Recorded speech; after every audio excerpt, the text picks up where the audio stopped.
Humans were running from the demons while the knights fought desperately against them. An explosion shook the ground and flames rose around the battlefield. Eos, the strongest sword of the Empire, murmured while bleeding and gripping his sword that he had expected this because the enemy was the Knight of Hell, the Death Knight. Fire burned around them when the Death Knight declared with twisted joy that he had finally brought down Powen, the cursed empire, with his own hands. He felt that revenge became sweeter with time, and he had waited 1,000 years for this moment. He asked if anyone could understand the depth of his joy. When he turned his head, he revealed that he was Archlich Dorgo.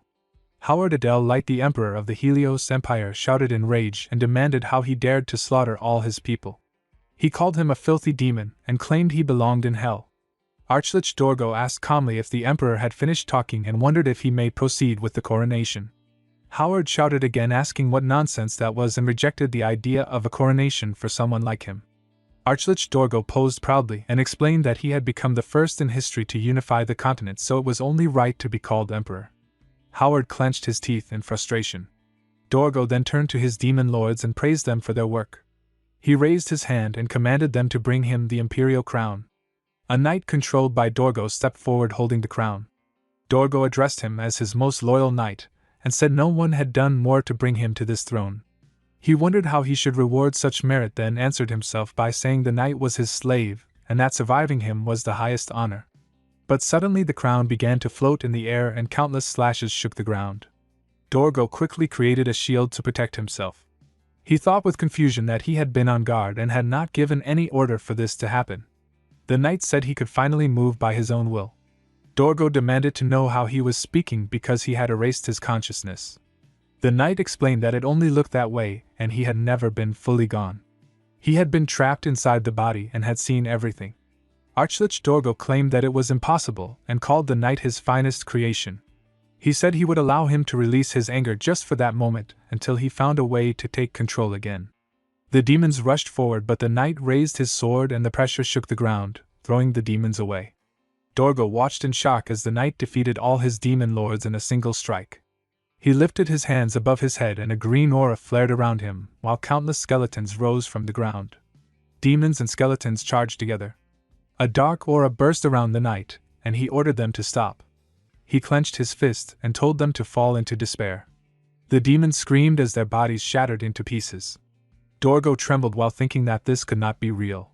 He believed he had created a monster with power strong enough to rival a god. He admitted that he understood the knight's anger, and would have felt the same. He then reminded himself that even if this body was destroyed, he had backup vessels and could transfer his soul to regain control. The knight held his sword and explained that while he was trapped inside the body, he had thought of many ways to kill Dorgo. He had created a sword art that could cut both body and soul. Dorgo refused to believe such an art existed and felt uneasy as the knight prepared to strike. The knight slashed and Dorgo barely dodged. Suddenly a portal opened in the sky and a rope wrapped around Dorgo's throat, dragging him upward until the portal snapped shut. Only his skull fell to the ground.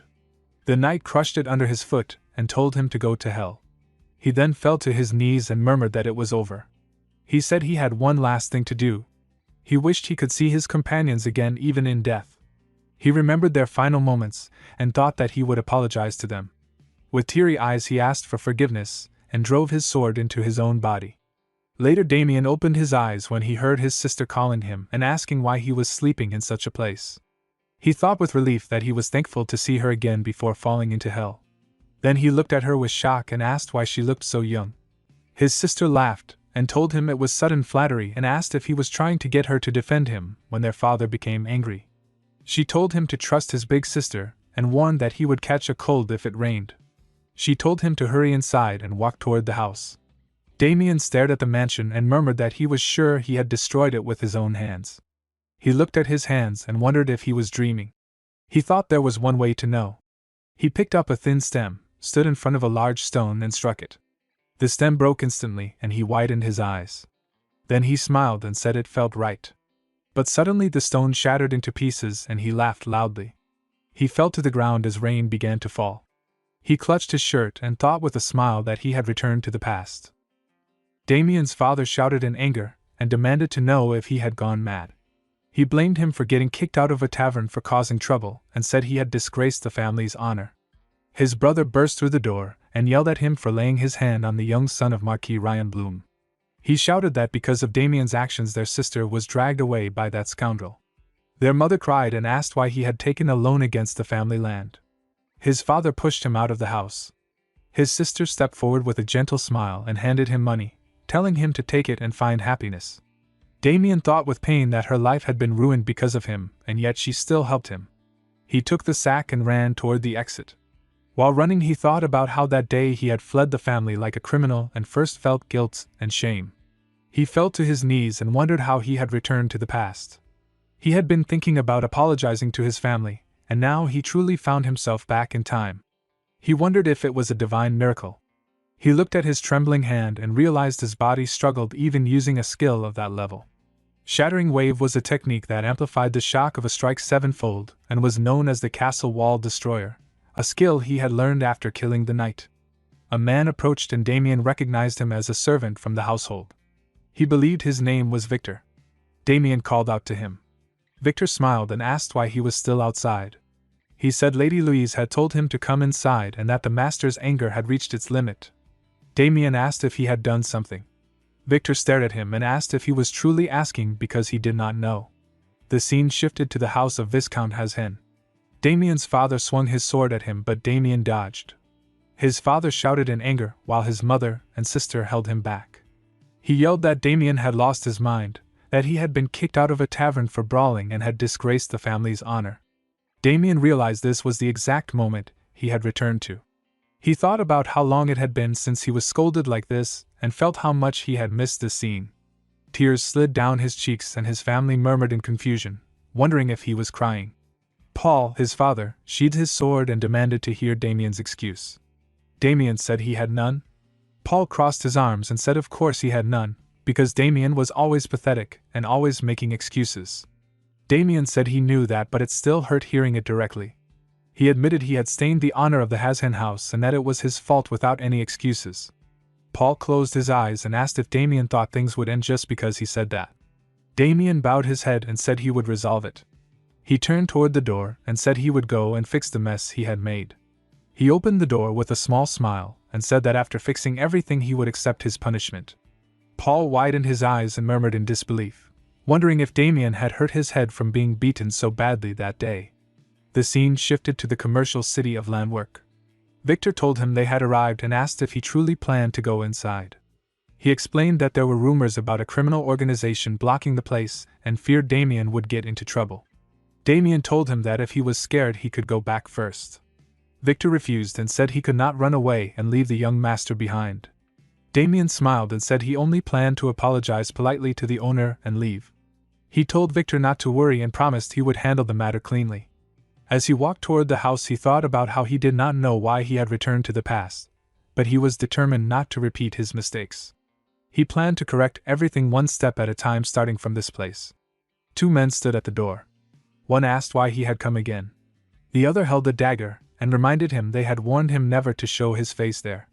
Damien thought it had been a long time and he could not remember clearly, but the men looked familiar. He told them he had come to apologize for what he had done. The man with the dagger said he would pass the message to the boss and admitted he was surprised because he had heard Damien was a scoundrel from a trashy family. The other man crossed his arms and said he had heard the young lady of Damien's family was a great beauty. The man with the dagger grabbed Damien's face and said he might accept an apology if Damien introduced him to his pretty sister. Damien suddenly snatched the dagger and said that it was too hard. He had really hoped to just apologize and leave, but he had overestimated himself. He cut the man's hand. The man screamed in shock and pain. Damien said he would show them exactly what they wanted to see and reveal the kind of man the scoundrel eldest son truly was. The man shouted while raising his sword and asked if Damien even knew who they were before picking a fight. Damien said he did not care and told him to finish what he started. The man clenched his fist and yelled that no one in the city who touched Black Serpent ever got away unharmed. Damien then remembered. Black Serpent had been expanding their influence in Landwork around this time. That tavern was one of the places under their control. Back then, when he complained about their unfair overcharging, they had beaten him and humiliated him in front of everyone. He smirked and thought that maybe he had been the one who deserved an apology.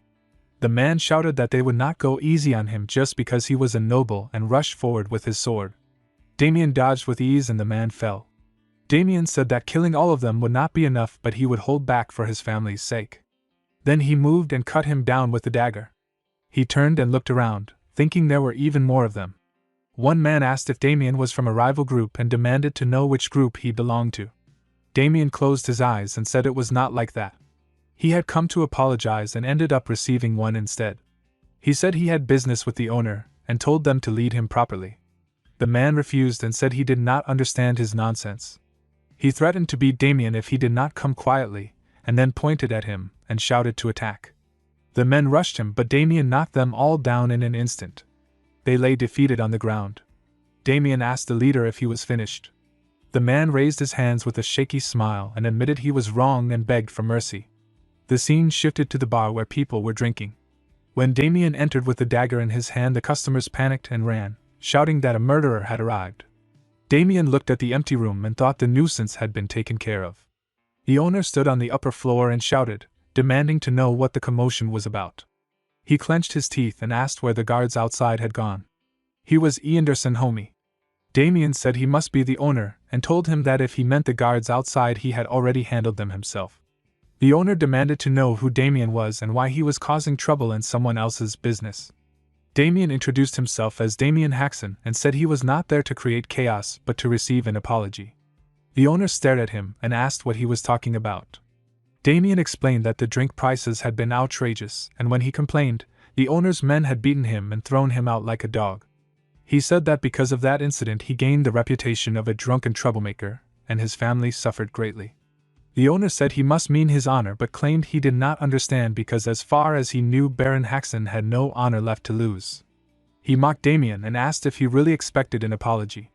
He told Damien to stop pretending to be a noble and demanded payment for disrupting the business. Damien smirked and said he had planned to forgive the owner if he apologized nicely, but if this was how he wanted to handle it then so be it. He leapt forward thinking the man would pay dearly for his words. But a cloaked man suddenly appeared and pushed Damien back with mana. Damien landed on the ground. The owner smiled at the cloaked man and called him Sir Ted, saying his timing was perfect. Damien looked at Ted with interest and said he was surprised.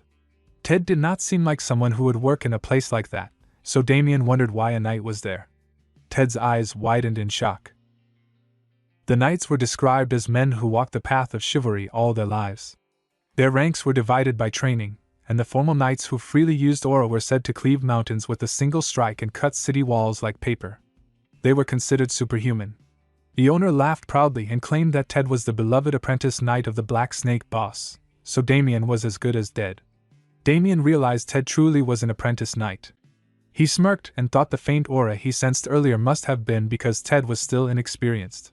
Ted wondered with shock how Damien sensed an aura that was not even fully formed. Damien said he understood why someone like Ted worked in such a place. He believed Ted lacked talent, failed to become a formal knight, and got expelled. The owner began to ask Ted how much reward he wanted for dealing with Damien, but Ted clenched his teeth and said they would settle it later. He jumped forward with his sword and shouted that he would rip Damien's mouth apart first. Damien stepped back instantly, and the sword smashed into the ground. Damien thought that even with large movements the tip of Ted's sword never wavered. His own body was getting exhausted and reaching its limit, so he would need to increase his stamina once he returned. Ted glared at him and said he wanted to see if Damien could dodge again. He raised his sword and mana surged around him. Damien sensed it was a secret ultimate technique. As Ted rushed toward him, Damien closed his eyes and decided he should respond with a technique worthy of that attack. The scene shifted to a memory of a cloaked man slashing his sword while saying that no one told him what to do. He added that if humanity disappeared then all the fun things would vanish. He was known as the Master of the Sword of Death, the rare murderer Salmangwe. Salmangwe told Dorgo to stop wasting time and to scream if he did not want to die. Dorgo refused and Salmangwe smiled as if amused. He said Dorgo clearly did not understand words and that he now had one more person to kill. He called it a gift to show his secret technique before sending someone to the underworld. He spoke as if he could see the truth that the human body was mostly made of water once someone reached that state. He slashed his wooden sword with the secret technique named Calamity Severing Sword and landed lightly on the ground. He said that with such a simple wooden sword he could cut people as easily as cutting water and that Dorgo should have left when he was told. Dorgo's body was cut into 2 pieces, But Salmangui's eyes widened when Dorgo began to regenerate. Dorgo struck with his claws and Salmangue started to bleed. In the present, Ted lay defeated on the ground. Damien thought it had always been like this, that enemies who faced him died with this belief on their faces. Since becoming a Death Knight, his abilities were far more powerful than he expected. He looked at his dagger, and remembered that his power allowed him to absorb all techniques and states of those he fought and make them his own.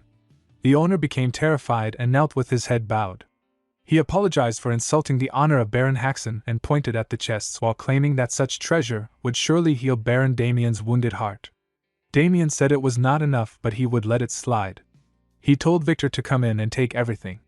Victor peeked inside, nodded and began gathering the gold while thinking he would never have believed such swordsmanship unless he witnessed it himself. When they walked away from the bar, Victor said it was the first time he had ever seen so much treasure. The owner clenched his teeth and thought about taking everything back by going to the Black Snake boss. Before he could act, Damien slashed his dagger and cut the owner's ears. Damien said that reward was reward, but punishment had to be given. The owner screamed in pain. Damien warned him to tell Black Snake that if they ever touched his family, even slightly, he would not stay quiet. Damien and Victor walked away. Damien thought that one good act could not erase all his past mistakes, but with this new chance he would never disappoint his family again. He smiled and told Victor they should go home. Victor nodded. The scene shifted to Baron Haxon.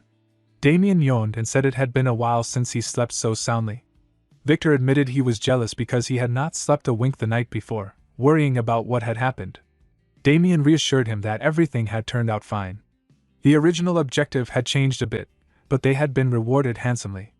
He added that soon rumors would spread about someone making a mistake with the Baron's eldest son at a tavern and getting wrecked. Once that happened, no one would take their family lightly, and the image of the Baron's delinquent eldest son would change at least a little. Victor's eyes widened as he said that was all well, but he was worried about the Black Snake, considering what had happened to their members and even their apprentice knights. Damien told him that no matter how bold they would not dare mess with a noble family so easily. Even if they tried, he would stop them, so there was nothing to worry about. Victor nodded and admitted he could tell Damien's swordsmanship was not ordinary. He asked when Damien had learned swordsmanship. Damien said he trained here and there whenever he could. Paul, Damien's father, came running with rage, shouting his name and asking where he had been all day yesterday. He grabbed Damien by the shoulders and asked if he had caused another incident. Damien smiled and told him not to worry. He said he had gone to clean up the mess he caused and asked Victor to show them. Victor placed the sacks of coins, and his parents looked surprised. Damien told his parents he had gone back to the tavern where he was kicked out and cleared up the misunderstanding. He said there had been a mistake in the bill and the tavern owner gave him the treasure as an apology. Paul asked if he could really believe that, and Damien nodded with confidence. Marilda told Paul it seemed to be true because their son would not get such treasure anywhere else. Damien added that Victor had gone with him and could confirm it. He looked at Victor with a wink, and Victor nodded awkwardly while scratching his head. Damien asked his parents if they believed him now, and Marilda said it looked true. Victor only thought to himself that every time the young master spoke, it was a lie. Later Damien ran across a grassy field and stopped by a tree, breathing heavily. He thought he was too slow and had barely run, yet he was already out of breath.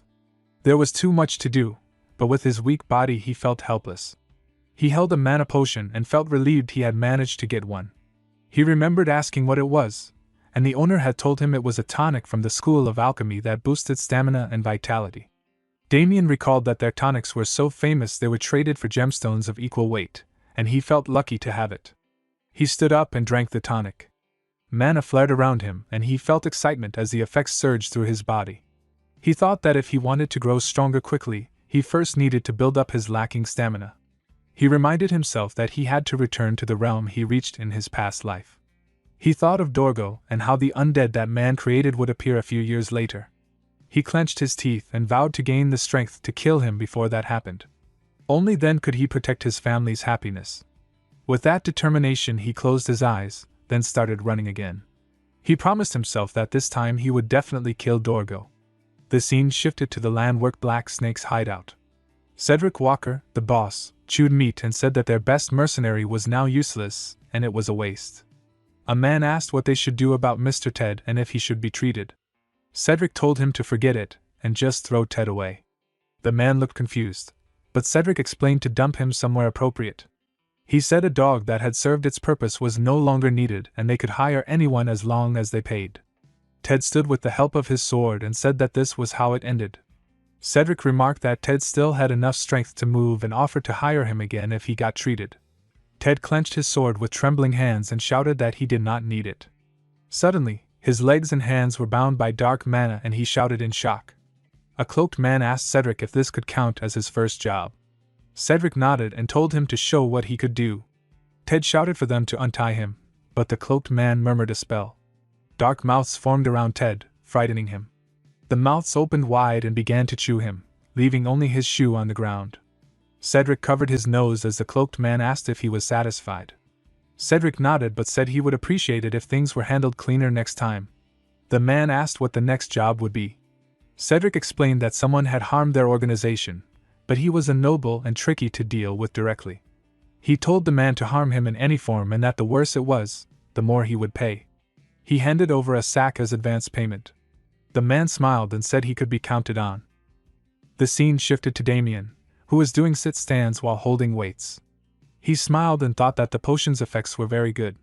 His stamina had improved noticeably in just a few days. Still, he found it strange that nothing had happened for days. He had been sure the black snake would come for him. Suddenly he heard noises and thought that the black snake fools were here. He grabbed a boy by the neck, but his eyes widened when he realized it was Abel and he quickly released him. Abel fell to the ground, holding his throat, and commented that Damien had grown stronger since they last met. He added that he had thought his neck was going to break. Damien extended his hand and apologized, saying he did not mean to hurt him. Abel turned his face and said he had not come for an apology.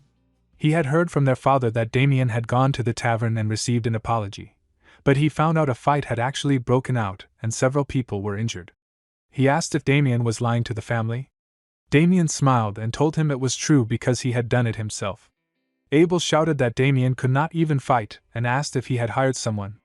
Damien insisted he had done it himself. Abel shouted again, telling him to stop lying. He said Damien might be able to fool the rest of the family, but not him. He warned Damien not to cause any more trouble that could bring shame on their house, considering how much they had already cleaned up his messes.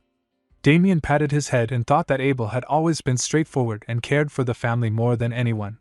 He laughed and told Abel not to worry, promising that there would be no more trouble. Victor came running and shouted that something terrible had happened. Damien quickly opened the door and saw his parents sitting in front of a boy. The boy placed his teacup on the table and smiled, saying Damien had arrived at perfect timing.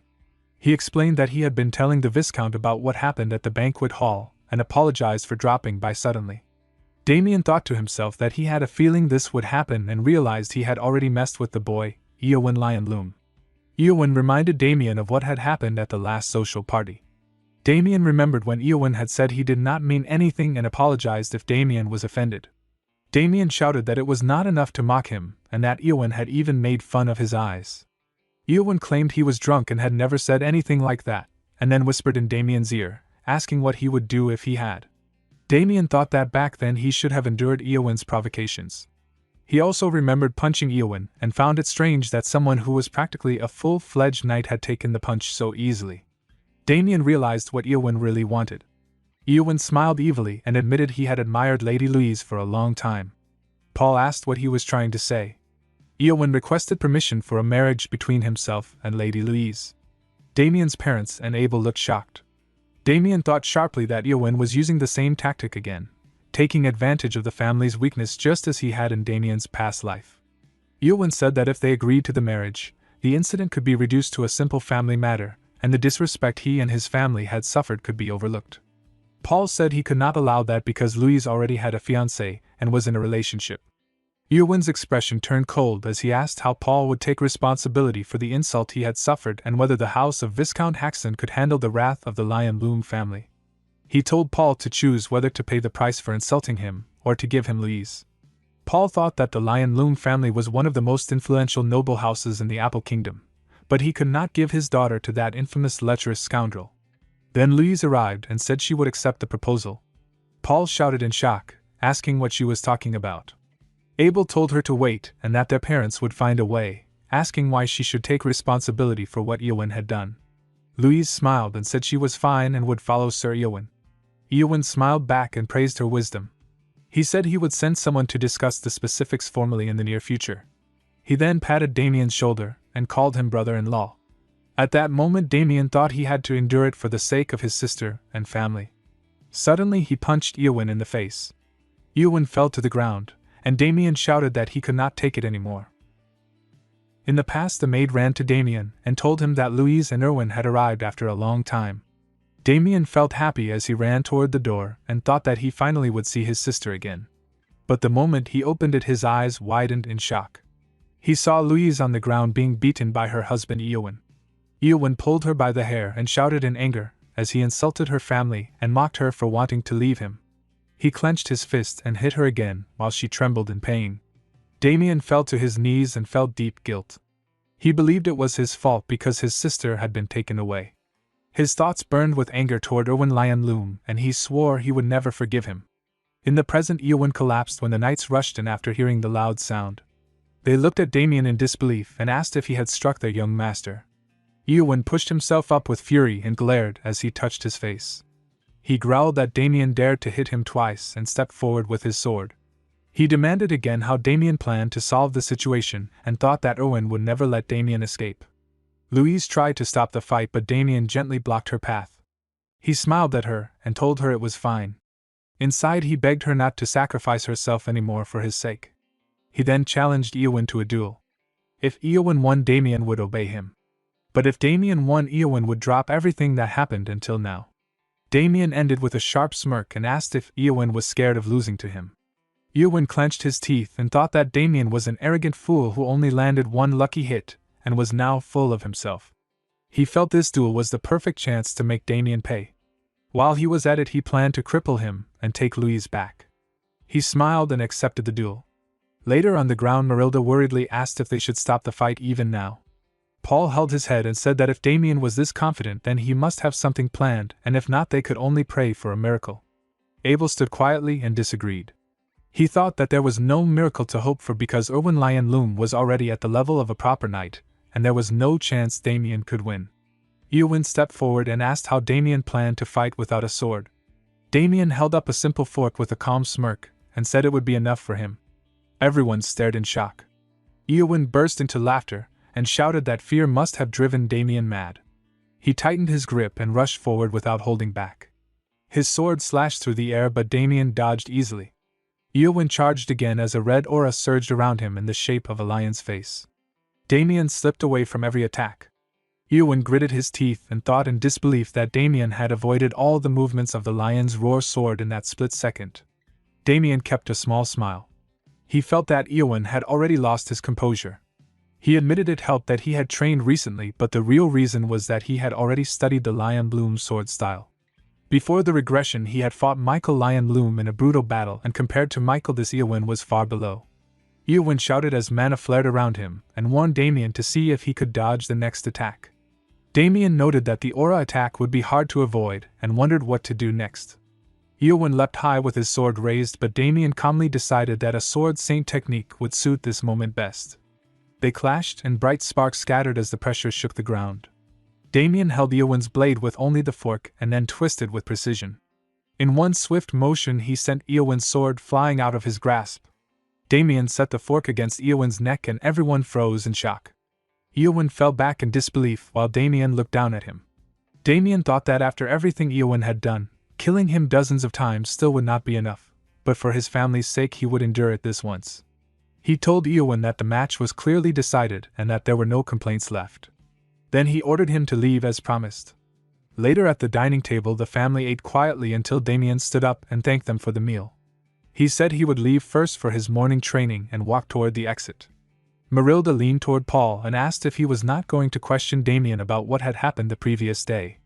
Abel spoke with disbelief and said he still could not understand how his brother, who had been as weak as him, had defeated the great Erwin Lionloom so easily. It felt like Damien had become a different person overnight. Marilda agreed and wondered what had happened to cause such a change. Paul ended the talk and said they should act as if they knew nothing for now. When the time was right, Damien would tell them himself. In his thoughts he admitted he was dying of curiosity, but something told him to pretend he did not know. Damien was his son, yet he felt strangely afraid of him. Inside his room, Damien adjusted the sandbags on his legs for training and murmured to himself about heading out. Louise arrived before he could leave. She called his name with relief and said she was glad he had not gone yet. She hesitated as she tried to speak about yesterday. Damien bowed deeply and apologized to her. He said he had acted recklessly and put her in a difficult spot, and that he should have apologized much sooner. He promised that something like that would never happen again. Louise shouted that he was wrong. She placed her hand on his shoulder and straightened him. She told him she wanted to thank him. She confessed that she had been scared, and even though she had said she would follow Erwin, she had not truly wanted to. When he stepped forward for her, she felt both guilty and relieved. She smiled warmly and said she had really wanted to tell him those words. She thanked him with all her heart. Damien smiled softly and told his sister that he was the one who had always been grateful to her. He turned away and said it was nothing and that he would get going. Louise raised her hand to stop him and called his name. She handed him something wrapped in cloth. Damien turned his head and recognized it at once. It was their father's most treasured possession. Louise explained that their father had given it to her and said Damien should use it for training. She added that their father was not good at expressing himself, but his worry and love for Damien were greater than anyone's. He also wanted Damien to stop using a fork because a baron should not be forced into that situation. Damien looked at her and said he could see their father's feelings in her face. He unsheathed the sword and felt a warm gratitude in his chest. He thought with a small smile that he truly thanked his father. The scene shifted to the night. The guards at the gate yawned as a dark aura spread around them. A cloaked man slipped past them and entered the house. Inside, the rooms were quiet as everyone slept. Louise's door opened and the man stepped inside with a twisted smile. He looked at her and called her a beauty while he raised his hand. In his mind he noted that he had come because of a request from the Black Snake, but finding her here was an unexpected reward. Suddenly his eyes widened. Damien stood in the doorway with a cold expression and asked what he was doing. Damien stepped forward and said he had felt a strange energy in the house. He came to check and found that an intruder really was there. The cloaked man clenched his teeth and wondered why his magic had not put Damien to sleep like everyone else. He could not understand how Damien had approached without being noticed. He quickly gathered mana and fired a beam, but Damien dodged it with ease. The man demanded to know who Damien was. Damien replied that he should be the one asking that question since this was his house. The intruder then asked if he was Damien Haxon. Damien nodded and drew his sword. He told the man to explain who he was and what he had been trying to do to Louise. Before the man could answer, voices began to rise outside as the servants woke from the noise. The intruder realized he would be in trouble if too many people saw him. Dark aura wrapped around his body and he said he had no choice. He tried to vanish, but Damien shouted for him to stop. The man leapt through the window and escaped into the night. The next morning panic filled the stable. A man shouted in worry that the prize horse was dead, and he feared what the Baron would say. A boy scratched his head in confusion and said the horse had been fine the day before. Damien arrived and calmly told them not to be nervous. He only came to check something and would not blame them. He asked them to step aside for a moment. He examined the horse carefully and followed the lingering energy from the intruder. In his thoughts he confirmed that the trail from last night had led straight to the stable. The aura around the dead animal was unsettling. It was clearly dark magic. That meant the man was a dark mage. Damien noted that his family knew nothing about this and decided there was no reason to worry them yet. The cloaked man sat alone and laughed as he held a bottle filled with dark ingredients. He murmured that the foolish boss of the Black Snake had actually brought him everything he wanted. In his thoughts he said he had only claimed they were ingredients for a curse. With this much he would not need more materials for a long time. He sighed and thought he must be getting old because he had taken on cheap jobs just to earn some pocket money. The cult was tracking him, so he had no choice but to stay hidden for now. Suddenly a voice spoke behind him.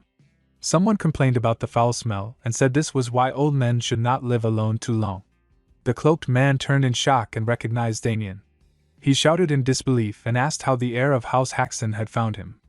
Damien answered calmly that he had followed the man's filthy stench.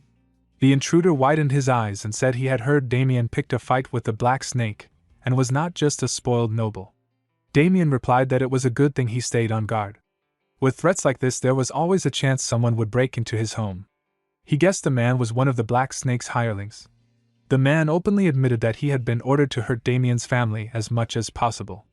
Damien called him pathetic for taking such a job and told him he was about to die. The man raised his hand and gathered mana. He said Damien was interesting and that he would not get bored if he captured him and kept him as a companion to torture. Damien touched the hilt of his sword and said that would not happen. He explained he had vowed in this life to avoid killing unless necessary, but there was one exception. He would never spare filthy dark mages. The man looked surprised that Damien had figured him out and asked if he was truly ordinary. He summoned magic circles and warned that if Damien escaped he would be in trouble. He fired magic toward him. Damien rushed forward and slashed through his body, cutting him clean in two.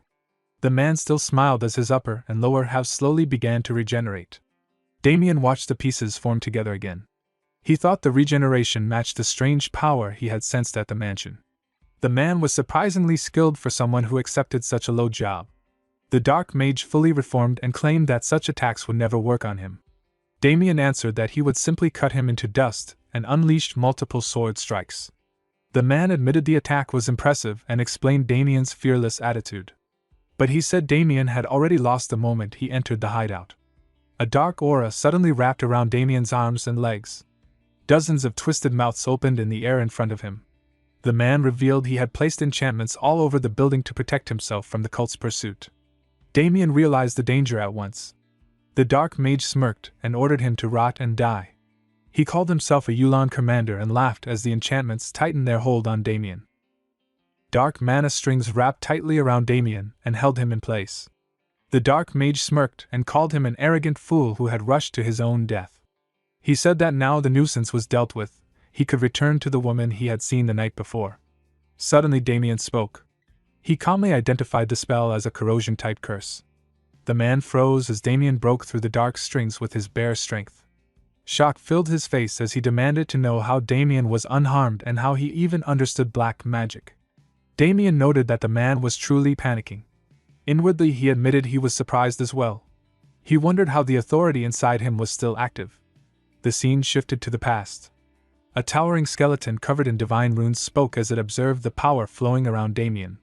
It said that this was the authority, the power said to belong to the gods. It turned toward Damien, who knelt before it. It declared that it had given Damien the strongest body and the greatest spells, yet it still was not satisfied. It called him its Death Knight, and claimed he would become its ultimate sword and the incarnation of pure evil. The skeleton unsheathed a dagger and raised it. It announced that it would grant Damien even this power to turn him into an absolute weapon. A violent blast of energy shook the ground. The skeleton declared that this was authority. Mana wrapped around Damien, and he screamed as it tore through his body. The ground trembled again, and the skeleton finally rejoiced, claiming that it had obtained the authority of the gods at last. Back in the present, Damien looked at his own hand in shock. He recognized the power as the authority of greed that he had gained during his time as a Death Knight. He had believed it disappeared after he returned in time, yet it was still there. Before he could think further, a sharp beam struck him and threw him backward. The dark mage demanded an answer and shouted at him to explain how he had survived his magic. Damien placed his sword on his shoulder and spoke with calm confidence, as if every fighter hid a secret trump card. He thought about the man claiming to be an executive of Yulan and remembered that Yulan was a group known for assassination and black magic. The man's presence felt dangerous, and Damien knew dragging the fight longer could turn risky, so he decided to finish it quickly. The man activated his shining bracelet and released a burst of green mana. Damien noticed a massive flow of dark mana and understood that the bracelet was an artifact that stored and hid power. The man formed a huge monstrous mouth filled with eyes and sent out a devastating blast, confident that the eternal flame of hell would burn Damien even after death. But when the smoke cleared, Damien stood unharmed. He explained that the authority of greed did not erase dark mana but absorbed it completely. His eyes glowed as the power gathered inside him. The man shouted in panic, unable to understand how Damien held such overwhelming strength. Damien lifted his sword and told him it did not matter. He thought with disgust about having to rely on power given by the being he hated the most, yet he knew that defeating the opponent required the techniques of the Death Knight. Dark aura wrapped around the sword and formed an aura blade, a skill only sword masters were said to use. The man stared in shock, unable to accept it. Damien then swung his sword and the slash tore through the man's body and shattered the ground around them, ending the fight in an instant. Damien stood over the defeated man and pointed his sword as he asked if he talked before dying he would feel less pain and demanded to know where the Black Snake's hideout was. The scene shifted to the commercial city of Landwalk where Victor sat in the carriage and asked why the young master was returning. Damien smiled and told his loyal servant to simply follow him quietly. Victor noticed the sinister book in his hands and asked about it. Damien explained that it was a black magic book he recently acquired. Victor crossed his arms and said that even an ignorant man like him knew how dangerous such a book was. He suddenly sensed a strange smell just as Damien stepped out of the carriage holding a sack and announced their arrival. He handed the sack to Victor and told him there was something he must do. Victor looked inside and panicked before shouting at Damien, but Damien told him to calm down because people were watching. He said the details would come later and instructed Victor to deliver the diary and the sack to the place he mentioned so there would be no trouble afterward. They later arrived at the tower where the gang operated. Damien stepped forward and mocked how bold the gangsters were to set up their headquarters in the middle of the city. A guard asked who he was and Damien introduced himself as Damien Haxton of the Haxton Viscounty. The guard laughed at the name but then realized this was the man their boss had mentioned. Damien crossed his arms and told them to step aside because he had business with their boss. Instead, the guard fired his gun into the air and smirked as many men surrounded Damien with swords. Damien smiled and thought that they would regret this. The scene shifted to the governor of Landwalk, Sebastian Baker, who held girls on both sides and laughed happily as he thanked boss Cedric for letting them enjoy such a good time.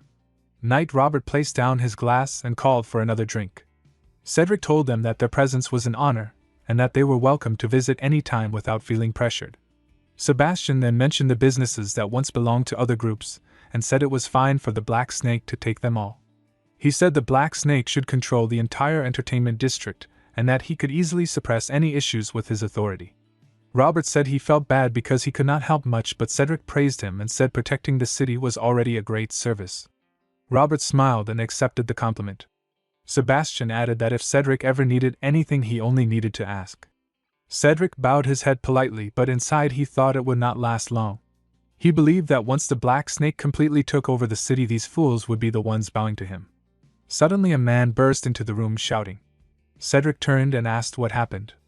He stepped outside and demanded the man to speak. The man whispered something in his ear and Cedric's expression changed. He clenched his teeth and wondered what the dark wizard was doing. He felt relieved that he had warned his men in advance just in case. He raised his hand and told the man to leave, then thought that the enemy had walked straight into his own grave. The scene returned to the ground in front of the tower where Damien drank a mana potion and his aura burst outward. In an instant he defeated every man around him. More cloaked figures then appeared with dark aura rising around them. Cedric watched from above the battlefield. He thought he had stepped outside just in case and could not believe what he saw. How could one person do all this alone? He asked his subordinate if he was sure the man was Damien Haxton. The man nodded and said Damien had said it himself. Cedric remembered only hearing rumors that Damien was some low-life noble brat. He never imagined he could be this strong. Even the dark mage Cedric had sent must have been defeated by him. Cedric ran and thought he had to call for help. A knight raised his weapon at Damien and challenged him to block a fiery attack. Damien raised his sword and reflected the fireball. The knight looked shocked as a sudden blast shook the ground. Damien used his secret technique flow dispersal and thought it should take care of most of it. He wanted to see what kind of person the Black Snake boss was. Suddenly Damien turned his head and saw a knight throwing a punch. He dodged and felt the intense aura sting his skin. The knight said he had been wondering who was causing all the chaos and called Damien a green rookie. Damien thought even city guards were involved. Sebastian arrived and shouted at Damien for causing a scene in the city. He introduced himself as the governor of Landwalk and said he would punish Damien. He added that Damien had threatened the life of a businessman like Cedric, attacked his business, and injured dozens of innocent employees, which was a grave crime. Cedric smiled and thought that no matter how reckless Damien was, he would not dare harm someone protected by the governor. Damien faced the man and said he was the Black Snake boss and he had finally found him. He smiled and thought the Black Snake must have ties with the city authorities, but his followers were like a small cult. He added that it was funny how trash like him was called a respectable businessman and guessed the governor had terrible judgment. Sebastian shouted at Damien to shut his mouth and said if he apologized, his generous heart might reduce his sentence. Damien replied he could not apologize for something he had not done. Sebastian said he had tried to go easy because Damien was young but warned him not to blame him for what came next and called Sir Robert. Robert stepped forward and introduced himself as the city's guardian knight, demanding Damien drop his weapon and surrender. Damien was surprised the guardian knight had shown up. Robert noted that Damien's words said one thing but there was no fear in his eyes and wondered if he was bold or stupid. Damien said Robert must be confident in himself. Robert smiled and called him stupid, then attacked, but Damien blocked. Damien thought Robert was still too tough for him to fight, and he would have to hold out until someone arrived. Robert threw him to the ground, and Damien landed thinking even though he had deflected most of the attack, Robert's power was overwhelming. Robert rushed forward asking what Damien was distracted by. Suddenly, a cloaked woman appeared and both their eyes widened in surprise. Robert demanded to know who she was, and when she lowered her cloak, he realized she was a holy knight. Then Victor arrived running and happily announced that he had arrived. Cedric clenched his teeth and thought about why a paladin had appeared. He realized it meant the Holy Order had intervened. He worried that they might already know he had made a deal with the Black Magician. Victor asked Damien if he was alright. Damien said he was not alright and that he had almost died of boredom waiting for him. He added that it seemed Victor had handled the task he asked properly. Victor smiled happily and said that even if he was not good at much else, he was confident when it came to running errands. The scene shifted to a few hours earlier. In the church, knights were praying when Victor arrived holding a sack and some items. He asked if this was the branch office of the Holy Order. A priest confirmed it and asked how she could help. Victor explained that his young master had asked him to deliver the sack as quickly as possible because it contained evidence about someone who conspired with a black magician. The priest's eyes widened when she saw the notebook. She thought the faint energy from it was unmistakably black magic and recognized the crest. She snatched the sack and found the head inside. She realized it belonged to an executive of Iran named Agito. She removed her cloak and asked where the person who delivered the notebook was. In the present, she asked Damien if he was Damien Haxon. Damien confirmed that he was. She said the evidence had been delivered safely and that the Holy Order would now intervene. Damien told her to do as she wished. She closed her eyes and thanked him. Damien thought about the paladin from the Holy Order and realized everything was going according to his plan. He reflected that the Holy Order served God and showed endless mercy to common people, but when judging heretics and demons, they could burn even their own souls without hesitation. They were fanatics, and their elite enforcement unit, the Paladins, were now on his side. The girl Paladin addressed the soldiers and citizens, saying the Order had received a report of someone in Manhwa colluding with a wanted black magician. She announced that while they identified the individuals involved, the Holy Order would manage the city. Sebastian shouted that Manhwa was an autonomous city and the Order could not bypass him, the Governor-General. The Paladin said judging heretics was the will of God and that the authority of the Order stood above the kingdom. She also warned that Sebastian and the Guardian Knights were prime suspects. Sebastian and the others were shocked. He asked why they would be suspected of colluding with a black magician. The Paladin pointed to Cedric, saying he had hidden and supported a black magician, and that protecting such a person was enough to arouse suspicion. Sebastian shouted at Cedric asking if it was true. Cedric denied it loudly, calling it slander. The Paladin closed her eyes and showed a notebook, saying the evidence was there. She explained that the notebook listed all the items Cedric procured for the black magician and the places of purchase, which could be confirmed by cross-referencing with the shop ledgers. Cedric clenched his teeth and cursed the black magician, wondering why he would write such a thing down. He shouted that it was a misunderstanding and that he had never been involved with a black magician. The Paladin said that would be revealed during the investigation and ordered them taken away. The Holy Knights arrested Cedric and Sebastian as they resisted and shouted.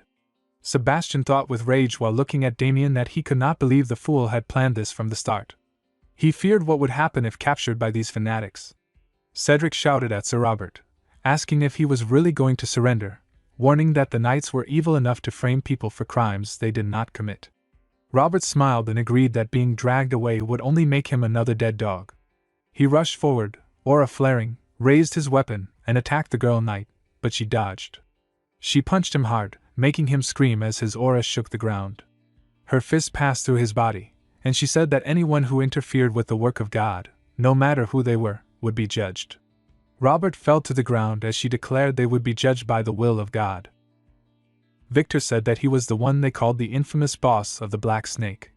Damien replied while crossing his arms that it was true and he did not look like much. Cedric thought with clenched teeth that it was pathetic to end up like this because of a brat like him. Damien said that thanks to him the situation was resolved cleanly, and he thought that the woman was stronger than he expected. He judged from her divine power that she was a disciple of the Azure Flame. The Azure Flame Brigandine was one of the 5 great saints, and was known for striking down many heretics. The Night Girl walked toward him and said that Damien Haxon had made a great contribution by killing an executive of Iran. Damien answered that he only did what was necessary. She said that in recognition of his contribution she would not hold him responsible for his sins. Damien smiled and said he did not know what she meant. She accused him of calling the order to cover up the fact that he had attacked the Black Snake. Damien bowed his head and apologized. He said the Dark Wizard had cursed their domain and tried to harm his family. She widened her eyes and said that under such circumstances she could no longer hold him accountable. She added that the bounty for Agito would be paid soon, which was 1,000 gold. Victor became happy, but Damien asked if he could receive something else instead of the bounty. Victor thought that the young master always threw away wealth and wondered how he could refuse this. She said it was possible and asked what he wanted. Damien raised his hand and said he wished to receive one of the mana cultivation methods that the order possessed. She asked why a man skilled enough to destroy the Black Snake alone would need a mana cultivation method. Damien thought about his fight with the Dark Wizard and realized he had only won because of his authority. To face stronger enemies in the future and rise higher, he needed a proper cultivation method. He said he had only learned a basic method and wanted to learn a higher level one. She said was surprised that he reached this level with only a basic method. She felt a strong aura from him and thought his talent was remarkable. She also saw that he had the resolve to strike down a heretic without hesitation. She smiled and said there was a better option than simply giving him a cultivation method. She asked joyfully if he would like to become a holy knight. Damien refused. She looked shocked and asked why. She said a holy knight received the grace of God and punished evil, and that it was the most glorious and difficult position to gain. Damien crossed his arms and thought that he had no faith at all and did not want to become the order's hunting dog. He decided to make up an excuse. He placed his hand on his chest and said he was unworthy of God's love and that he wished to wander the world as a simple believer. Victor smiled and thought the young master could not expect such an obvious lie to work again. However, she looked at Damien with sparkling eyes and said his holy words had opened her ears. Victor stared in shock and wondered if it had actually worked. She said that she would give him a mana cultivation method instead of the bounty, as he requested. She added that if he ever changed his mind he could visit the order any time, and she would greet him herself. She then said she had one more thing to ask. She introduced herself as Agnes, the first disciple of the Azure Flame. Damien replied that it was an honor to meet her, and asked if he could finish his business. She allowed him to do as he wished but asked what business he meant. Cedric shouted when Damien walked toward him and tried to insult him, but Damien kicked him and made him fall to his knees. Damien said his stomach was so full of fat it felt soft, and kicked him again before throwing him aside. He let out a relieved sigh and said he felt better. Victor asked if everything was truly over now. Damien smiled and said probably. The scene shifted to the Lion Bloom Marquisate. The Marquis of the Apple Kingdom, Holland Lion Bloom, burst into the room. Eowyn trembled and called him father. Holland walked to him and asked through clenched teeth what was going on. Eowyn said while shaking that the fool tried to kill him and had put a knife or maybe a fork to his neck. Holland turned to the knights and demanded to know who dared do this. A knight said it was Damien of the Haxon barony. Holland's eyes widened. He smashed decorations in anger and shouted that a mere Haxon dared touch his son and must have used tricks. He ordered his men to go to the barony at once and drag Damien back like a dog. The scene shifted as Agnes bowed before Baron Haxon and introduced herself as a holy knight from the order. Damien's parents greeted her politely. Paul grit his teeth and thought that not only had Damien caused trouble in secret, but now he had brought zealots into their home. He said he had heard from Damien that she would be staying for a while. Agnes nodded. Paul explained that the house was small and he wasn't sure he could offer a proper room. She handed him a sack of coins and said it was a small token of sincerity. Paul bowed and told her to treat the house like her own and rest comfortably. Agnes stepped toward Damien and thanked him for allowing the investigation team to operate. Damien nodded and thought he did not expect it to mean she would come to their house. She then asked if she could look into something else besides the investigation. Damien looked surprised. She handed him 2 books and said they were the mana training methods he had requested and that they were specially chosen. Damien asked why she had given him 2 volumes. She said one was a sword technique, and that she added it so the set would be complete. Damien thought that he did not really need swordsmanship, but there was no harm in taking it. The techniques and training methods were unfamiliar even from his previous life. Agnes closed her eyes and said it had been difficult to bring them. He thanked her. She insisted it truly had been difficult, and that there had been strong opposition in the order. She said she had even needed to borrow the authority of her master. When she told her master about Damien, he had said Damien was a chosen one and essential to the order. She held his hand and again asked if he would consider becoming a holy knight. Damien pulled his hand away and apologized. She smiled and said pushing further would be rude but told him to come find her if he ever changed his mind. She then walked away. Damien thought that as expected her obsession was quite strong. The scene shifted to the mages. A junior mage held his nose and said it all felt suspicious. He asked who Agito really was and wondered how a high-ranking black magician who had escaped the order many times could die to a rural noble. He said Agito was from the cursed school and weaker in combat, but even then it did not make sense. The senior mage sighed and said he had similar thoughts, especially since Lady Agnes said nothing. The junior mage asked if they should still make a suggestion. The senior said they should finish the investigation first and focus on their work. Agnes arrived and said they could trust Damien Haxon. She understood their doubts but said he had not lied. The junior mage asked how he killed Agito because he could not understand it. Agnes asked if he had not already heard the explanation. The junior said with surprise that he heard Damien just dodged roughly and killed him. Agnes said that when she first saw Agito's head she also doubted him. She remembered watching him at the scene. Alone against dozens of people, he did not receive a single scratch and instead overwhelmed them. She said the most shocking thing was that he let a magical fireball pass by him as if it meant nothing. The mages were shocked when she said it was possible. She explained that a sword master level expert could withstand any attack, even magic. She was not saying Damien was a sword master, but he was clearly very skilled. She said she had come mainly to track Iran, but she also wanted to bring Damien to her master because he could become a great asset to the order. She told them to put aside suspicion and continue the investigation. They nodded.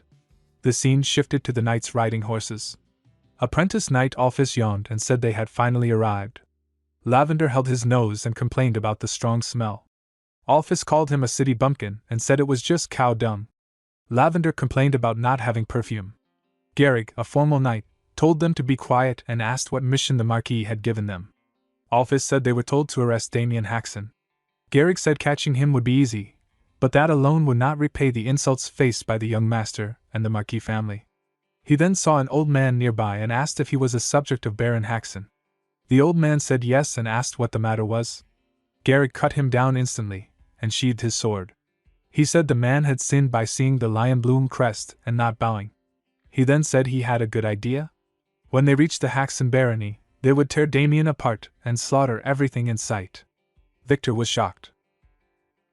The scene shifted back to the investigation site. The senior mage said the collapse of the area left far less information than he expected. Agnes told them it was alright and that they had worked hard. But then all of them stopped and stared. Damien sat cross-legged with his eyes closed while a strong aura flared around him. Agnes widened her eyes and thought she was witnessing the force convergence technique she had given him. It was an energy cultivation method that absorbed surrounding mana at its highest stage. She wondered how he could reach this level in only a few hours. Damien opened his eyes and stood up. He asked if the investigation was complete. Agnes nodded and said it seemed he had achieved something great. Damien held a notebook and said it was only a small accomplishment.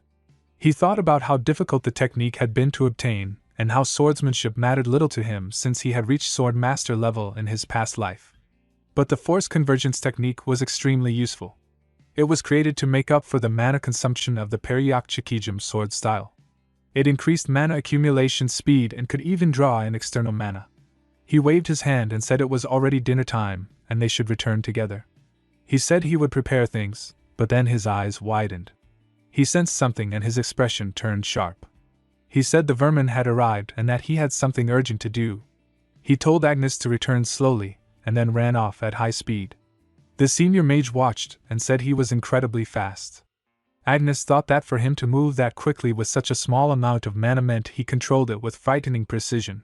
She wondered what his limit was and where it ended. The scene shifted as Lavender punched Victor and knocked him to the ground. He shouted while beating him, telling him that a piece of trash should obey orders and that Victor should have brought Damien instead of resisting. Victor tried to protect himself and shouted that Lavender only wanted to harm the young master. Paul ran in and shouted for them to stop. Lavender looked at him and said he must be Viscount Haxon. Paul held Victor's head and asked if he was all right, then raised his head and demanded to know the meaning of knights assaulting a commoner. Garrick said it was nothing compared to what the Haxon family had done to the Lion Bloom Marquis. He told Paul that Marquis Lion Bloom wanted Damien Haxon and that if they handed him over, no harm would come to their domain. Paul thought he had expected retaliation, but not something so barbaric. Garrick smirked inwardly, thinking that it was a lie and that once they got Damien he planned to burn everything. Paul clenched his teeth and said he could not hand over his son. Garrick asked if he was sure and said they had no choice then. He ordered his knights to destroy everything until Damien appeared. Lavender and Alphys drew their swords. Paul shouted in anger. The knights suddenly froze as they sensed something. Lavender turned his head and asked who was there, then felt his body stop moving. Damien approached and asked his father if he was all right. Paul said he was fine but Victor was hurt. Damien's eyes narrowed. He said they were lucky because Victor's sturdy body had saved him. If Victor had died unable to endure the beating, Damien might have killed all three of them on the spot. Garrett looked at him and said he must be Damien. He mocked him for challenging the Marquis's house and called him a madman. He shouted at his knights to break Damien's legs and make him kneel. Lavender and Alphys rushed at Damien, but Damien blocked Lavender easily and thought he had wanted to test the mana he gathered with the force convergence technique. He twisted Lavender's arm and Lavender screamed. Damien punched him and thought suitable opponents had appeared at the right time. Alphys charged next, but Damien kicked him away with one blow. He thought he would use his strength freely. Both knights fell defeated. Victor opened his eyes and called Damien weakly. Damien asked if he was all right. Victor raised a trembling hand and gave him a thumbs up with a faint smile. Damien smiled and thought Victor really was an interesting one. Garrick stepped forward and spoke with anger.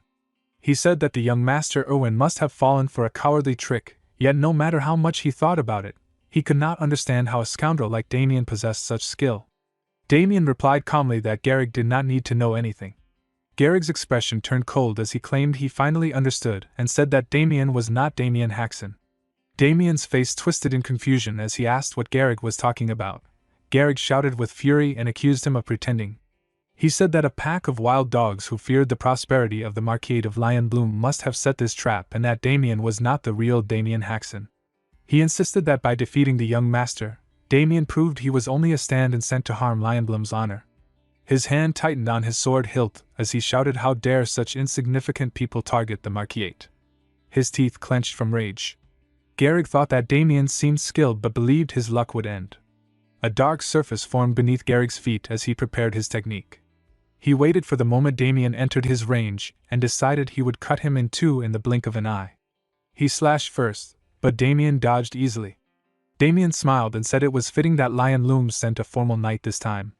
Garrick's eyes widened in disbelief when Damien blocked his swift sword. He said Damien got lucky and then swung again and again with full force. Damien blocked every strike with ease and smiled while calling him too slow. Then Damien rushed forward and said that it was his turn.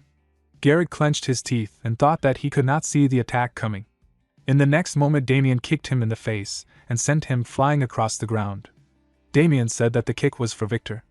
Garrick stood up with a trembling body and rushed forward again while using his magic technique called Swift Lion's Majestic Sword. Damien prepared to block it and said the move looked flashy but it was pointless. When their swords collided, Garrick's blade shattered into pieces and Damien's sword pierced into his shoulder. Damien followed through and slashed again, cutting Garrick's arm. Garrick screamed in agony and collapsed on the ground.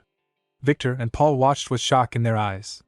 Garrick placed his hand on his injured shoulder and cried out that it hurt and begged someone to stop the bleeding. Damien pressed his sword against Garrick's neck. Garrick shouted that he did not know who Damien was but he admitted defeat and begged desperately for his life. Damien told him that he had already said he was Damien Haxon and mocked him for begging so late. He reminded Garrick that he had acted violently towards his family and made his already ugly servant even uglier, yet now he wanted mercy. Garrick stammered that he was wrong and said he would apologize. Damien smiled and told him he seemed confused about who he should be apologizing to. Garrick's eyes widened when he saw Paul and Victor standing behind Damien with their weapons ready. Victor smirked as he asked if the young master was still not satisfied and offered to beat Garrick a little more. Damien said it was enough because any more would kill him, then joked about slicing off a limb instead. Paul placed a firm hand on Damien's shoulder and told him that was enough. Garrick begged on his knees and called out to Sir Haxon, saying he was wrong and apologizing for all the disrespect he had shown. Paul replied with anger and asked if a single apology was enough, reminding him that if Damien had not been this strong, their territory would have been destroyed and Damien dragged to the Marquis house to be tortured. Garrick bowed his head even lower and pleaded for mercy. Damien thought quietly that he never planned to kill Garrick. If he did, relations with the house of Ryan Bloom would be ruined. He knew he could handle that house alone, but for his family's sake he could not take that risk. If he sent Garrick back freely, revenge would surely come.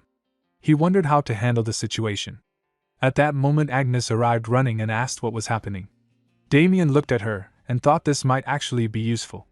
Later she said she understood the dilemma and could help. Damien asked if she had an idea. She explained that thanks to the Haxon family, they had succeeded in killing a key officer from Iran. Because of that, the Haxon family could officially be designated as an allied house. Paul thought that if that happened, their family could escape the crisis. Damien held Agnes's hand with bright eyes and asked for her help, thinking with relief that this was exactly what he wanted since it meant protection from the church. Agnes told him it was no problem at all. Damien spoke coldly to Garrick and told him that everyone had heard it, and that he should go and tell the Marquis of Ryan Bloom that the Haxon family was now under the church's protection. He warned that if they tried to use force again, they would face the church's wrath and then ordered Garrick to leave. The knights ran toward the exit. Victor turned his head with a smile and said thank you, noting that they ran away with their tails between their legs and that finally they could relax a bit. Paul said maybe, but added that to decide what to do next, they would need a family meeting. Later, they sat together in a room. Paul began the meeting and explained that the topic was how to handle the feud with the house of Ryan Bloom. Abel raised his hand and asked why they still needed to deal with the feud since they had the church's protection. Paul explained that the church could not mediate noble disputes effectively, and that the Marquis family was powerful and could crush weaker nobles in many ways.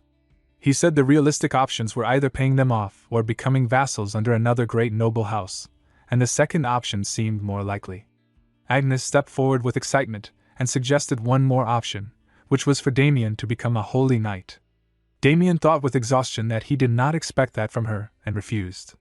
Paul said that since Damien refused, that option was off the table.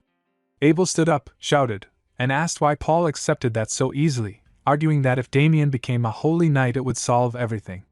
He pointed at Damien and insisted he should quietly become a holy knight and take full responsibility. Paul looked at him with cold expression and told him to sit down while asking nicely since they had guests. Abel nodded and sat down. Paul said that it was true, as Abel had said, that Damien caused the conflict with the Marquis family, but he was not the only one to blame. He explained that the Marquis' second son had his eye on Lise and would not have given up peacefully even if Damien had not provoked him. J.E. trembling said that when he thought about it, Damien had actually protected Lise from the man's advances and had done what he, a powerless father, could not. He stood up, placed his hand on Damien's shoulder, and praised him for doing well and making sure their family's honor was not trampled. Damien thought he did not expect them to see it that way and lowered his head, saying it was the right thing to do. Paul said he would take care of things from now on and promised to be a proper father just this once. A servant arrived, bowed, and informed them that someone from the Gold Pixie ducal family was here. Paul wondered what a ducal house could want with them. The servant explained that Damien had borrowed money from the Gold Pixie family using the wheat fields as collateral and that the deadline had already passed. Damien thought in surprise that they might have already sold the fields. Paul trembled with rage, grabbed Damien by the collar, and shouted at him for being a fool.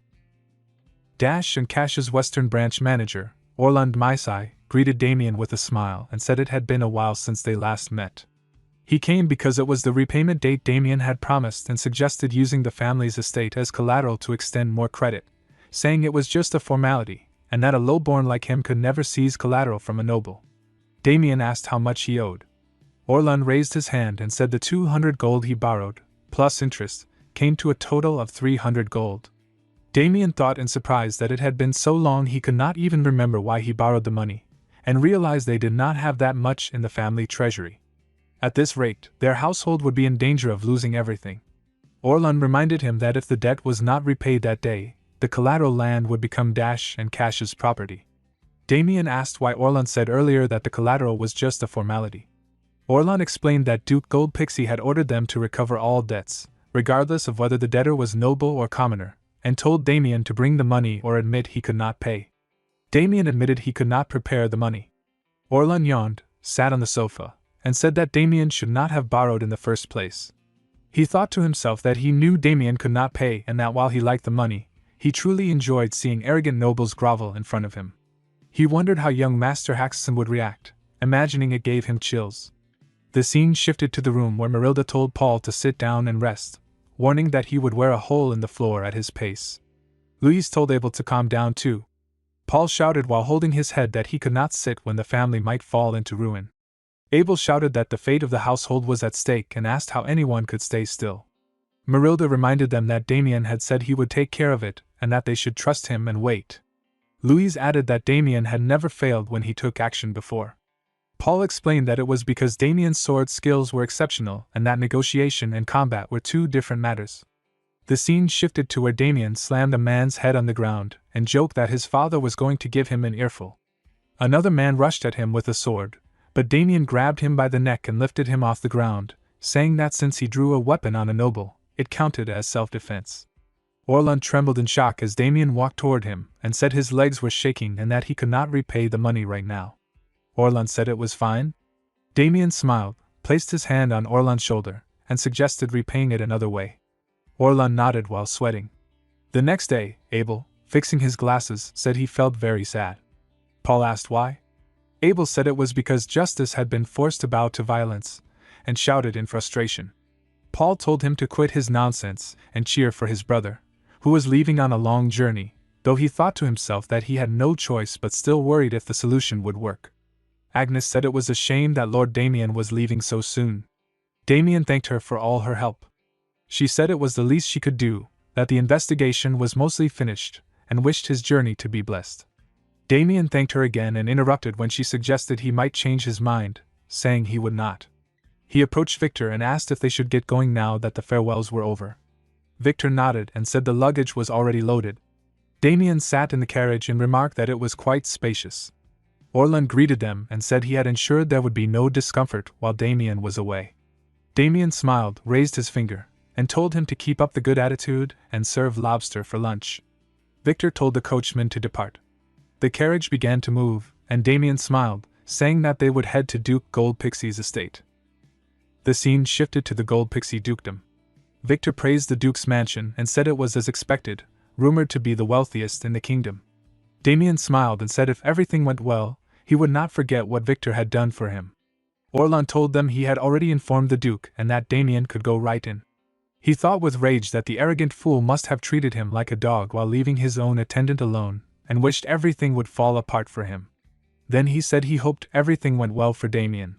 Damien thanked him and said he would be off. Victor nodded. Inside the mansion, Duke Adam Goldpixie of the Apple Kingdom recognized Damien and mentioned he was that brat from the Baron Haxton family.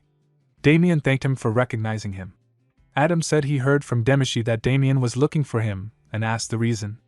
Damien explained that he had borrowed money from the dukedom's loan company, and the repayment date was near, but he did not have the money. He offered to repay the debt another way by defeating the Lion Bloom family, and giving Adam the victory. Everyone looked shocked. Adam smiled and said it seemed Damien had come after hearing the rumors. The Goldpixie guard knight Jael Heinrich agreed that it seemed to be the case. Damien thought that in the Apple Kingdom, everyone had heard the rumors. Recently, a large gold mine had been discovered on the border between the Lion Bloom Marquisate and the Goldpixie dukedom. The two rival families were preparing a duel between low-class knights to decide ownership of the mine. Damien already knew the outcome. The duel would end in the Lion Bloom's overwhelming victory, and the Lion Bloom Marquisate would rapidly expand its power by claiming the gold mine. In contrast, the Goldpixie dukedom would lose influence.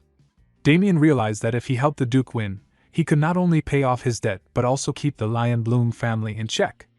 Adam called Damien a bold fellow and asked if the rumor about him defeating the Lion Bloom family's second son and crushing a major organization in Landwalk City was true. Damien admitted it was not entirely false. Adam said things were getting interesting and that he had been having a hard time finding a knight for the duel. Damien said he was the perfect candidate, as no other low-class knight could face the Lion Loom heir besides him. Adam asked if he really thought he could defeat Michael Lion Loom, known as a once-in-a-generation genius. Damien said Michael was impressive, but he would definitely win. A knight interrupted, warning Adam not to believe everything Damien said because rumors were often exaggerated. Adam agreed that might be the case. Middle-class knight Ernst Horwitz added that Lady Chelsea would surely return with a suitable candidate, as the Grand Duchess had promised to find a knight to face Michael Lion Loom. Adam said Ernst's arguments were valid. Damien thought to himself that Ernst looked like a bone an orc had chewed up and spat out, and that he was spoiling the moment. Adam raised his arms and asked what he should do with all the retainers giving their opinions. Damien realized Adam was testing him and decided to show his answer through action. He declared that they were making a huge mistake and that if they wanted to win the duel, he should be the representative. He added that whoever Grand Duchess Chelsea brought could not compare to him. Ernst challenged Damien, asking who he was to make such a claim before knowing who Chelsea would bring. Damien raised his finger and said he could block Ernst's strike to clearly show his true strength. Ernst thought with rage that this low-class punk dared to mock him and asked Adam for permission to teach Damien a lesson. Adam, finding the situation interesting, allowed it. Damien and Ernst faced each other. Victor shouted at Damien, asking what was going on, as he thought Damien was supposed to persuade the Duke. Damien said it had just turned out that way. Victor, looking at Ernst, thought that Ernst was the one in danger. Gold told Sir Horwitz to begin. Ernst slammed his spear on the ground and threatened Damien, saying he would forgive him if he knelt and begged. Damien, pretending to be sleepy, said they should hurry. Ernst said Damien was begging to be killed and flared his aura, telling him to use whatever strike he liked. Damien wondered if he had provoked too far. Ernst shouted and rushed forward to pierce Damien's face. Damien thought Ernst was a skilled middle-class knight, and prepared to block the strike. When the spear hit, Damien's sword shattered. Ernst smirked, saying Damien had fallen for it, while Damien fell back, blood pouring from his chest. Victor became shocked when Damien stayed standing. Ernst clenched his teeth and thought with disbelief that Damien had actually withstood his surprise attack. Damien turned to Adam and said with confidence that the position of representative belonged to him now. Victor rushed forward and hugged Damien with happiness, saying he had truly thought something terrible had happened. Adam clapped with excitement, and said Damien had really endured Horwitz's strike, admitting he had doubted him at first but now saw that they had found a real gem. He raised his arms and announced to everyone that Damien Haxton had proven his strength, and would be appointed as their representative. Ernst tried to protest but Adam cut him off sharply, saying he was in a good mood and did not want it ruined. Damien thought that the Duke was completely ignoring Ernst now. He knew Ernst had decent skill but the opponent was simply better. Damien admitted to himself that he was already beyond the middle class, but since only low-class knights were allowed to participate, he had faked his level convincingly enough to fool anyone. He also knew that if he had not quickly used magic to shield himself at the last second, he could have been in real danger. Adam examined Damien and said he looked like he had suffered some internal damage, so he could not ignore it. He opened a portal, pulled out a box and offered it as a gift. Inside was a balance pill, something he had purchased from the alchemy school at a high price. It was normally used by knights during training but worked well for internal injuries too. Damien held the box with gratitude and thanked him. Adam placed a hand on Damien's shoulder and said he looked forward to working with him. Damien nodded. The scene shifted to the next day. Damien walked outside and stretched his body while thinking that the elixir had worked well and his internal injuries were almost completely healed overnight. He looked around the training grounds and felt impressed by the Duke's household, deciding he would start training with their tools from that day on. A voice called out asking if he was Damien. Damien confirmed it and asked who the boy was. The boy introduced himself as Pavel Vermund and said the others were his sworn brothers, all dual knights for the upcoming match. Pavel pointed at him and said they had been training in the field yesterday, so they had missed the commotion. He claimed that if they had been there, they would have handled Damien instead of Sir Horwitz. He said the duel with Lion Loom was a matter of honor for the Duke's house and warned Damien not to drag them down. He told him to step aside and not interrupt their training.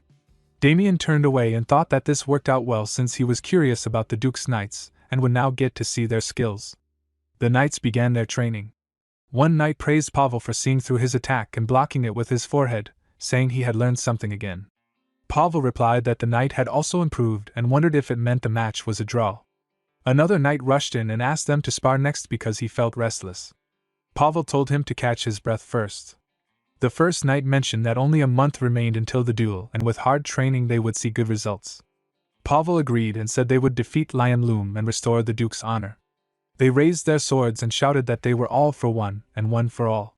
Damien stood there observing them when Victor approached and asked if something was wrong. Damien trembled slightly and clenched his fists while saying he believed they were doomed for this duel. Victor asked why he would say that.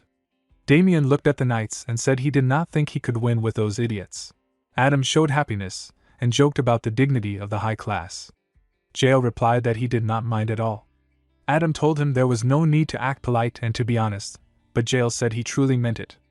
The scene shifted to the previous night. Damien bowed his head and said he preferred to train alone. Adam accepted it and said he had only wanted to ask, noting that Damien had turned down training from Jael Heinrich himself. Back in the present, Adam said Damien was an amusing fellow and asked Jael what he thought of him. Jael said Damien was impressive and that using mana in an instant to block Horwitz's strike was not something just anyone could do. Adam then asked if they could really defeat Lion Loom in the duel. Jael said it was hard to say because 3 duelists would participate and the first to win 2 rounds would take the match, so Damien doing well alone did not guarantee victory. Adam agreed and walked toward the window, saying the rest of their knights must perform well too.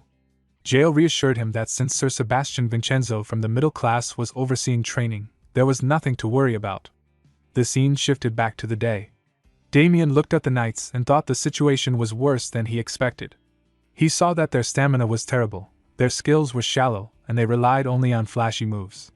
He felt sure they would lose at this rate. He held his head and decided he had no choice but to step in. He called the 3 knights and stepped forward, saying they would spar. Pavel smirked and said Damien had guts for challenging them after seeing their skills and offered to face him first. Damien asked what he was talking about and said he wanted all 3 of them to come at him at once. The knights clenched their teeth and rushed at him with raised fists, but Damien stayed calm. In a short moment, all 3 knights lay defeated on the ground. Pavel sat up in shock and wondered what had just happened as he looked at his companions. Damien crossed his arms and asked if they were awake, calling them pathetic. Victor held his head and shouted, asking what Damien had been thinking, causing another scene. Damien replied that it was not a scene and that he had only given the Duke's knights a lesson. Pavel tried to recall what had happened and remembered all 3 of them attacking together. The scene shifted to a few minutes earlier. Damien had dodged all their attacks with ease and knocked them out with simple movements. He landed a clean hit on Pavel's neck and Pavel fell instantly. Pavel later opened his eyes wide and wondered if he had blacked out, shocked that Damien had overpowered all 3 of them so easily. He questioned what kind of monster Damien was. Damien asked them who had been training them. Pavel answered that it was the middle-class knight Sir Sebastian Vincenzo. Damien thought it was unbelievable that someone of that level had produced such weak results. He held back his irritation and instead told them to come to him for sparring every day after their training with Sir Vincenzo. Pavel scratched his head and said he worried that Sir Vincenzo might misunderstand if he found out they were being beaten up. Damien clenched his fist and told him not to worry because no matter how much he hit them, there would not be a single mark. Pavel realized with surprise that after being thrashed, none of them had even a scratch.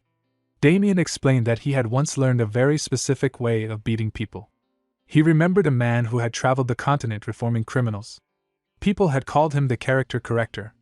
His method had been simple. If 1 hour of beating did not work, he doubled the time.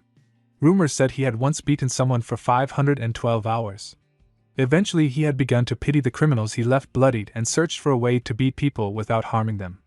In time he reached mastery, and that mastery was called Amsamai skill. That was the same silent technique Damien had used on them now. It caused pain without leaving even a scratch. Damien crossed his arms and asked if they now understood how weak they truly were. He raised a finger and told them not to worry, as they still had a month until the duel. He promised to turn them into something usable in that time. The knights stared at him in shock. Damien then turned and said they would resume training. A man ran toward them and said he had been searching for Sir Damien. His Grace was looking for him. Damien asked what it was about. The man replied that the Grand Duchess Chelsea had returned. Chelsea knelt before her father and said it had been a while, and she had returned. Ernst smiled and thought that she had come back safely. Adam noted that it had been exactly 1 month and asked if she had brought the knight she planned to enter in the duel. She nodded, and a knight stepped forward shouting his name proudly as Guillaume Blackwing, the wild beast. The other knights whispered among themselves. They recognized the name and said he was the famed free knight who had taken part in the conflict in the kingdom of Weaklings and had almost wiped out the low-class knights there. They said that among the low class, no one could match him. Adam said he had heard much about Guillaume and that people claimed he went wild like a beast on the battlefield, which was how he earned his title. Guillaume crossed his arms and said his reputation had clearly reached even the Apple Kingdom. Chelsea stood and explained that Sir Guillaume had pledged loyalty to her and agreed to participate in the duel. She raised her hand and said he would be more than enough to face Michael Lionloom. The knights murmured in agreement, saying that in reputation alone, Guillaume ranked higher, since Michael was still in the making while Guillaume was already complete. Adam said it was good news but also a bit of a headache. Chelsea asked what he meant. Adam said he had not yet introduced the one who had already become their representative for the duel, Sir Damien Haxon. Chelsea's smile faded as she asked why he would do that when she had specifically asked him to wait. Adam replied that she had asked, but he had never agreed to wait. Chelsea insisted they could simply change the representative now. Adam closed his eyes and said it was something he would need to think about. Chelsea shouted that it was an obvious decision since she had never even heard the name Damien Haxon, and it was only natural to replace him. Damien watched her and thought she was treating him like some background extra. Then he looked at Guillaume and wondered if that man was really going to be his opponent. Adam said that Guillaume might be famous, but Damien was still a knight skilled enough to withstand a blow from Horwitz. Chelsea narrowed her eyes and said he had found the perfect excuse not to acknowledge her abilities, claiming he always said one thing and did another to both her and her mother. Adam warned her to watch her tongue in front of guests. Chelsea gave a polite smile and said the fatigue from traveling must have clouded her judgment. Damien watched them and thought they clearly had deep issues. Adam waved his hand and said the decision about changing the representative would be made after consulting his retainers, and there would be no more arguing. Guillaume laughed loudly and asked if there was any point in deciding just by talking.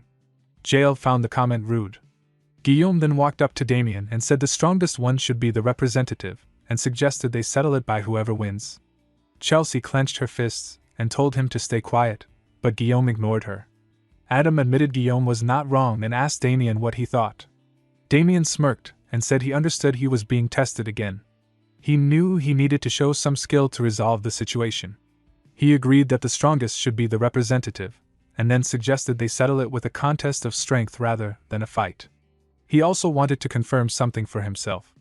Guillaume laughed and warned him not to blame anyone if his arm got ripped off. Damien's expression turned cold and he said that in that case, he would be kind and only pull Guillaume's shoulder out. Before anyone realized what happened, Damien grabbed his collar and slammed him into the ground. Everyone stared in shock. Chelsea wondered what had just happened. Jael found it remarkable, noting that Guillaume had gone for Damien's hand first but Damien had turned that power against him with superb technique. Guillaume sat up and shouted angrily, asking how Damien dared humiliate him. Damien smiled and said Guillaume was tougher than expected and that he had truly meant to dislocate his shoulder. Guillaume gritted his teeth and grabbed the hilt of his axe, shouting that he would twist Damien to death. Chelsea called out to him, but Guillaume ignored her and rushed forward, screaming that he would shred Damien with pain. Gol used magic and green mana flared around him as he shouted for them to stop. He asked how Damien dared to swing his weapon so carelessly in front of the Duke and if he had a death wish. Damien thought that it was impressive. That much pressure from a simple aura release showed he was truly high class. Gol said that out of respect for Lady Chelsea's dignity he would overlook it once. He closed his eyes and warned that Damien would not get a second chance. Guillaume fell to his knees. Adam clapped and said there seemed to have been a bit of a commotion. Judging from what he saw, it was best for Sir Damien to remain the representative. Ernst shouted that it was not a fair match. He said Sir Guillaume had not yet recovered from his travels and that the match gave Damien a clear advantage. He also argued that Guillaume was a knight who used weapons and could not be judged bare-handed. Chelsea agreed and said proper skills should be judged through an official duel. Adam told her to stop being unreasonable. Chelsea tried to argue again and Adam clenched his fist and told her to stop showing her incompetence. Her eyes widened and she trembled as she admitted she had overstepped. Damien raised his hand with a calm smile and asked if he could speak. He said he wished to accept Lady Chelsea's proposal. Later he walked side by side with Victor. Victor said the young master should not have accepted the duel because he had nothing to lose by staying quiet. He thought Damien always caused trouble for himself. Damien looked at the workshop door and asked if this was the smithy the Duke mentioned. Victor nodded.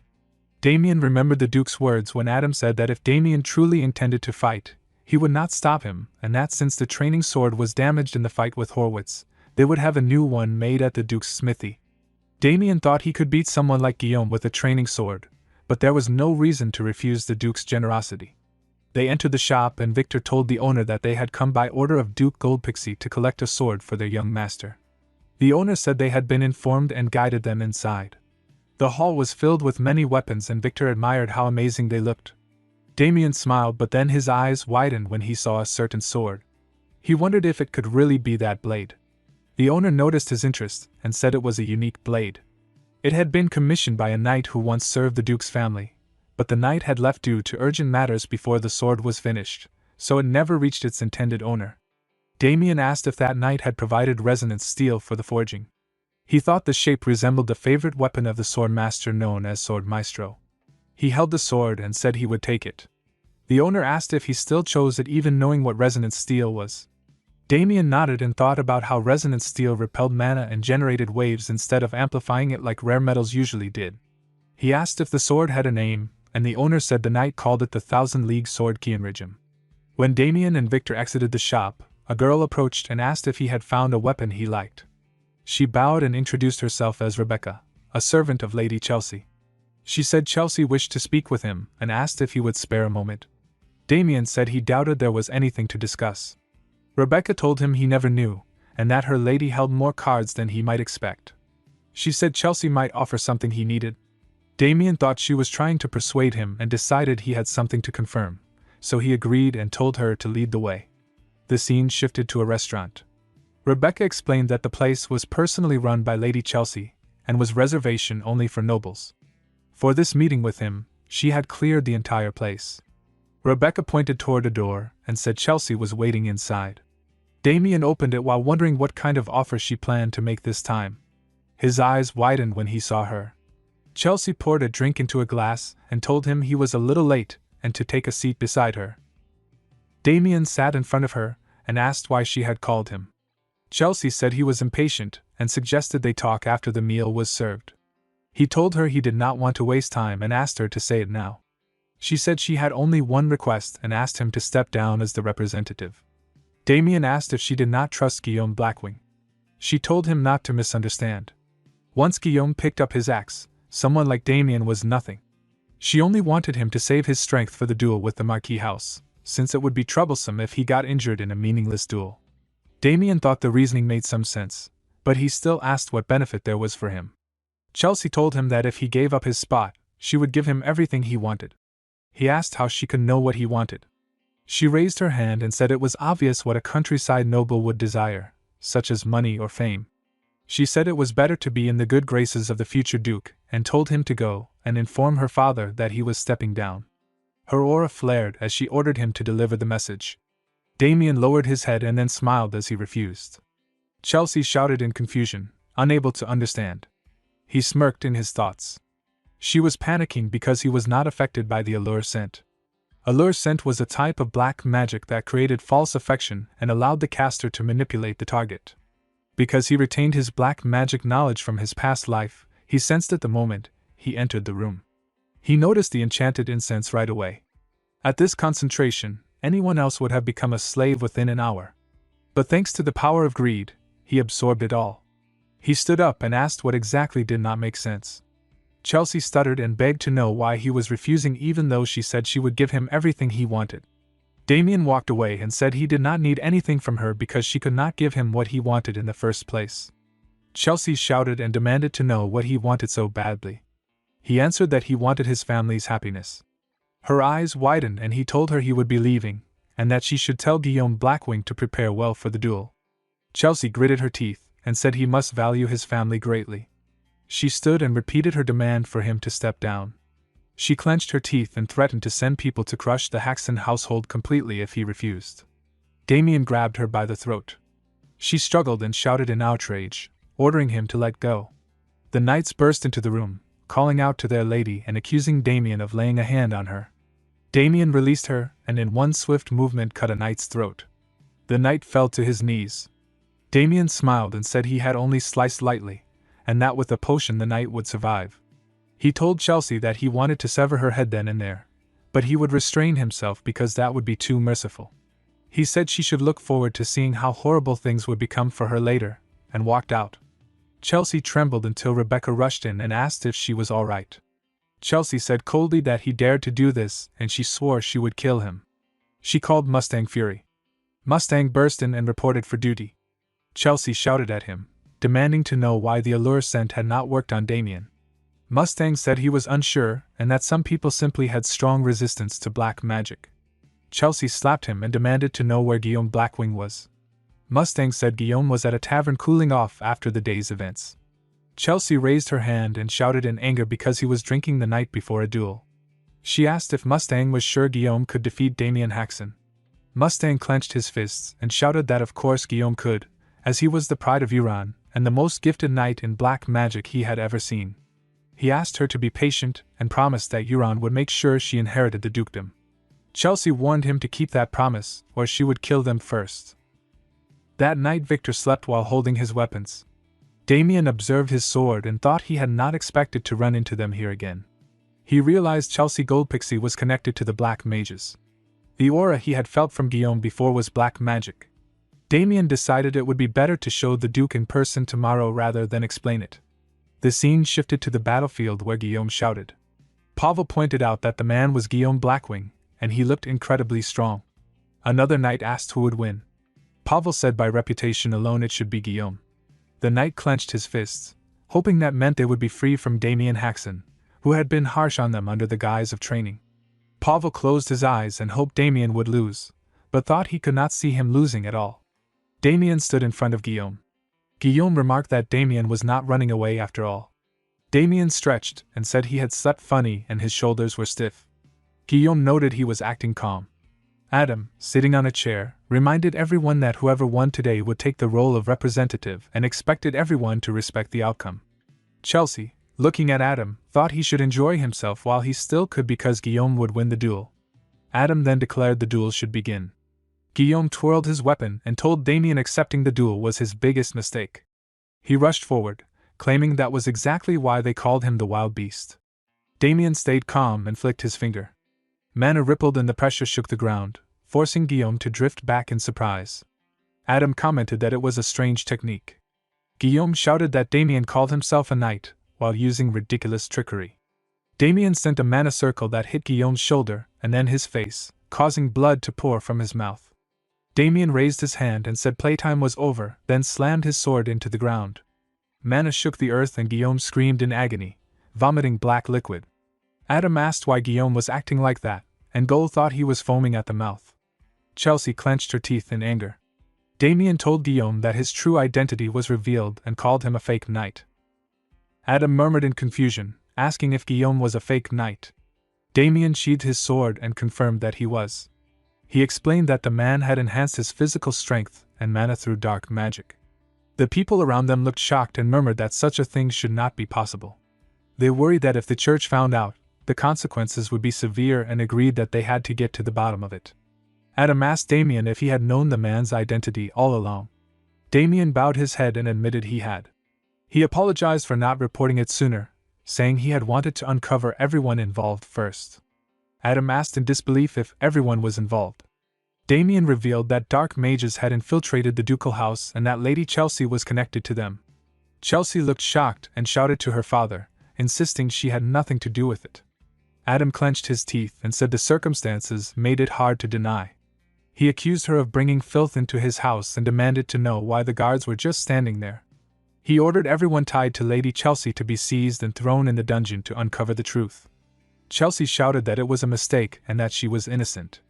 As knights began to move toward her, she thought that if she were taken in now, everything would be exposed. She shouted at her subordinates to protect her. Ernst nodded and rushed toward the knights. Adam commanded Sir Gaul to place Chelsea under arrest immediately. Gaul stepped forward and told his subordinates to make way with cold expressions. Ernst widened his eyes and thought that Damien's power was high class and that they were no match for him. He shouted to Chelsea that they would hold them off and told her to run while she could. She nodded. Gaul unsheathed his sword and said it was a shame, then slashed. Chelsea bent down and screamed, covering her ears. When she looked up, she saw a knight's body sliced in two. Her eyes widened in shock and fear. She called for Sir Ernst to help her, but Gaul warned Ernst that as a mid-class knight he had contributed greatly to the ducal house and was held in high regard by Adam. He told Ernst that if he chose to protect Chelsea, he would be executed on the spot. Ernst fell to his knees, trembling, as the knights arrested Chelsea. She protested to her father, begging him to listen and insisting she had done nothing wrong. Adam shouted that it was useless and accused her of dragging the entire house through the mud, saying that even now all she cared about was saving herself. He said bringing her into the family had been the greatest mistake of his life. Chelsea's eyes widened and she shouted with tears that it was not true. Adam said he could not listen to another word and ordered the guards to gag her and take her away. She shouted as the knight covered her face and dragged her across the ground. Damien smirked. A few days later, knights were torturing a man. The man spoke weakly, saying he knew nothing more and that whenever he smelled that scent, he felt for the Archduke's daughter. Gaul closed his eyes and said that was enough, ordering the next person to be brought in. He thought that, as expected, the Archduke's daughter had used her influence within the duchy with the help of dark mages and wondered why Chelsea had done such a thing. Chelsea lay on the ground trembling. She sat up and clenched her teeth, thinking that it was because of her father that she ended up like this. She only wanted to be acknowledged and for her father to recognize her as his daughter. She wondered why he still looked at her with such cold eyes and cried. A knight brought food to her, placing a plate inside the prison. Chelsea grabbed a bun and began to eat, thinking that she could not let it end like this. No matter how humiliating, she had to survive somehow. Elsewhere, Damien walked while stretching and murmured that today's training was over. Victor told him that the Duke was looking for him. Damien's eyes widened. In a room, Adam poured a drink into a glass and offered it to Damien. Damien took a sip and said it was fine. Adam smiled, thanking him for recognizing it. He said it was not particularly expensive but it was his favorite. Adam drank and mentioned that it was angelic cheese from the Blanco region, which paired well with the wine, and encouraged Damien to try some. Damien took it and thanked him. Adam said that they had decided to accept help from the order regarding Chelsea. Damien was surprised and said he thought Adam would conduct more investigation himself. Adam admitted he felt ashamed, especially after Damien's help, and explained that they had lost all the dark mages. They had caught all of Chelsea's close aides, but not a single one was a dark mage. He thought Damien should be informed. Damien wondered if they had all really gotten away and if he should have gotten involved after all. Adam said that to avoid misunderstanding with the order, they had decided to leave the pursuit to them. Damien asked if Chelsea had said anything about the identities of the dark mages.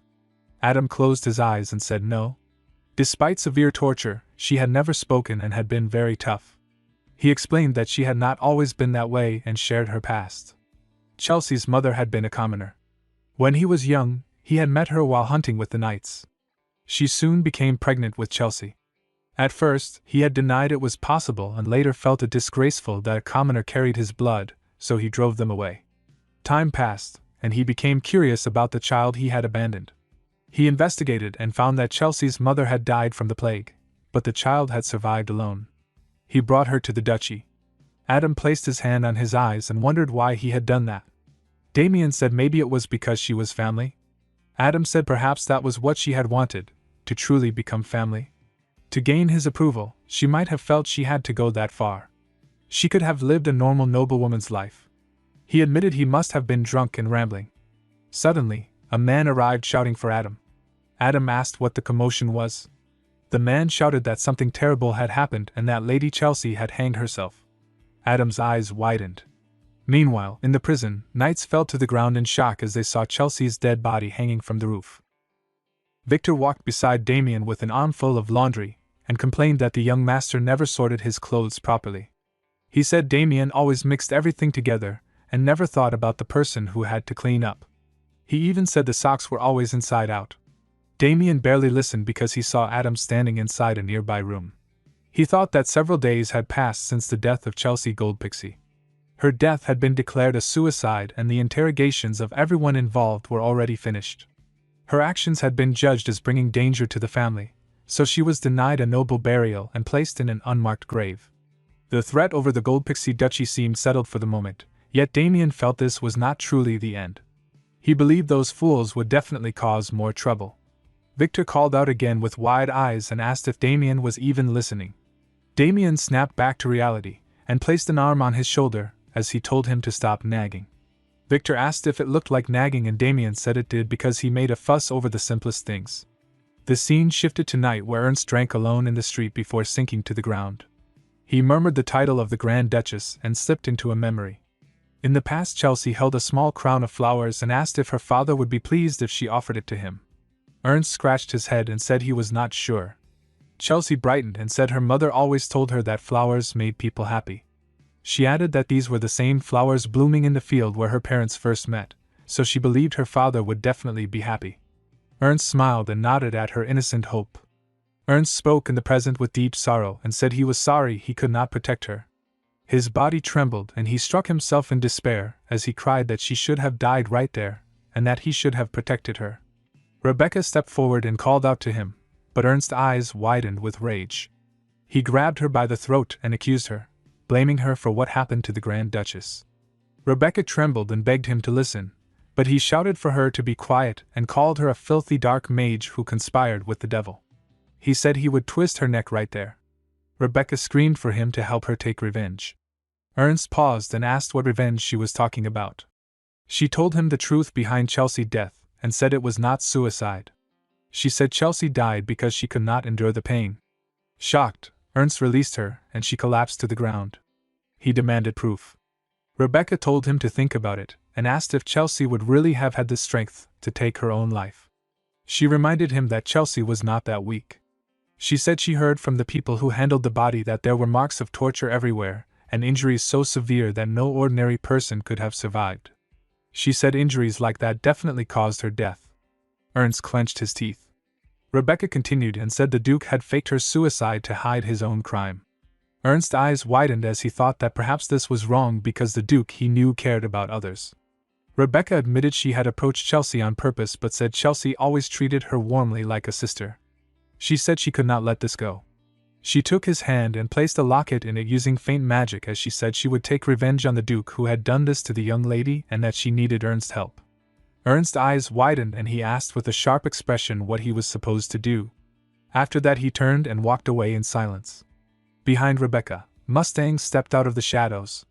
He said it was fortunate their plan worked and removed his hood. He admitted he was worried the allure scent might fail because Ernst was only a middle-class knight. Rebecca held the locket tightly and said that no matter how strong someone appeared, everyone carried a weakness deep inside and once that weakness formed, the magic could take hold more easily. Mustang agreed and said Chelsea Goldpixie had been Ernst's weakness. Rebecca let out a wicked laugh and said they should keep the story vague because they did not even know who had really killed Chelsea. She said if they fabricated the idea of murder, people would lose control. She asked if they truly had to go against Damien Haxon. Mustang challenged her and asked if she planned to do nothing. He raised a finger and reminded her that the Order investigation had confirmed Damien killed the young lady. He said Damien also interfered with the mission entrusted to them, something completely unforgivable. He added that Damien still did not know who they were and that the Duke household likely believed they had already vanished. With a smirk, Mustang thought that this was the perfect chance to use the moment, and killed Damien no matter what. The scene shifted to the house where Damien sat cross-legged on the floor with mana glowing softly around him. He sensed someone approaching and rushed forward, throwing the intruder aside. Pavel trembled on his knees with clenched teeth. Damien rested his sword on Pavel's shoulder and said it was pathetic because he had told him to sneak up and land even one hit, yet he still failed. Pavel closed his eyes and apologized. Damien said the sparring for the day was over. The knights stared in confusion until Damien asked if they did not like the idea. Pavel quickly said he liked it, and wondered why Damien was not beating them like usual. Damien told them to rest because the duel with the Marquis house was in 2 days. He said there would be no more sparring and that they should use the remaining time to reflect on everything he had taught them. The knights thought in disbelief because all they remembered was getting beaten half to death. Damien sighed inwardly because he knew most of them did not understand the real purpose behind the training. He had been sparring with them not only to strengthen their bodies but for something deeper. Still, He thought one of them seemed to have figured it out. With a small smile he walked away and thought there might be something to look forward to. The scene moved to the leafy plains at Duke Goldpixie Camp. They all sat on their horses as Adam said they were a bit late. He turned his head and asked Damien how the army looked to him. Damien replied that overall they were a strong force with good gear and impressive individual skills. He added with a faint smile that the Lion Loom Lord might be a fool in many ways, but he did train his soldiers well. Gaul approached and informed Adam that a messenger from the Marquis' side had arrived with a request for a meeting between the representatives before the duel. Adam grabbed the reins of his horse and said they must be feeling the pressure too, then told everyone to move.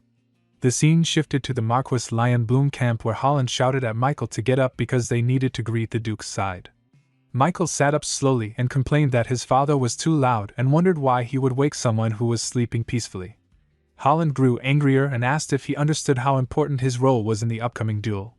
Michael lay back down and said he did not care. Holland clenched his teeth and said he would fight Damien himself then. Michael sat up again and asked why that guy was even at the Duke house. Holland explained that the Duke's side had chosen Damien Haxon as their representative.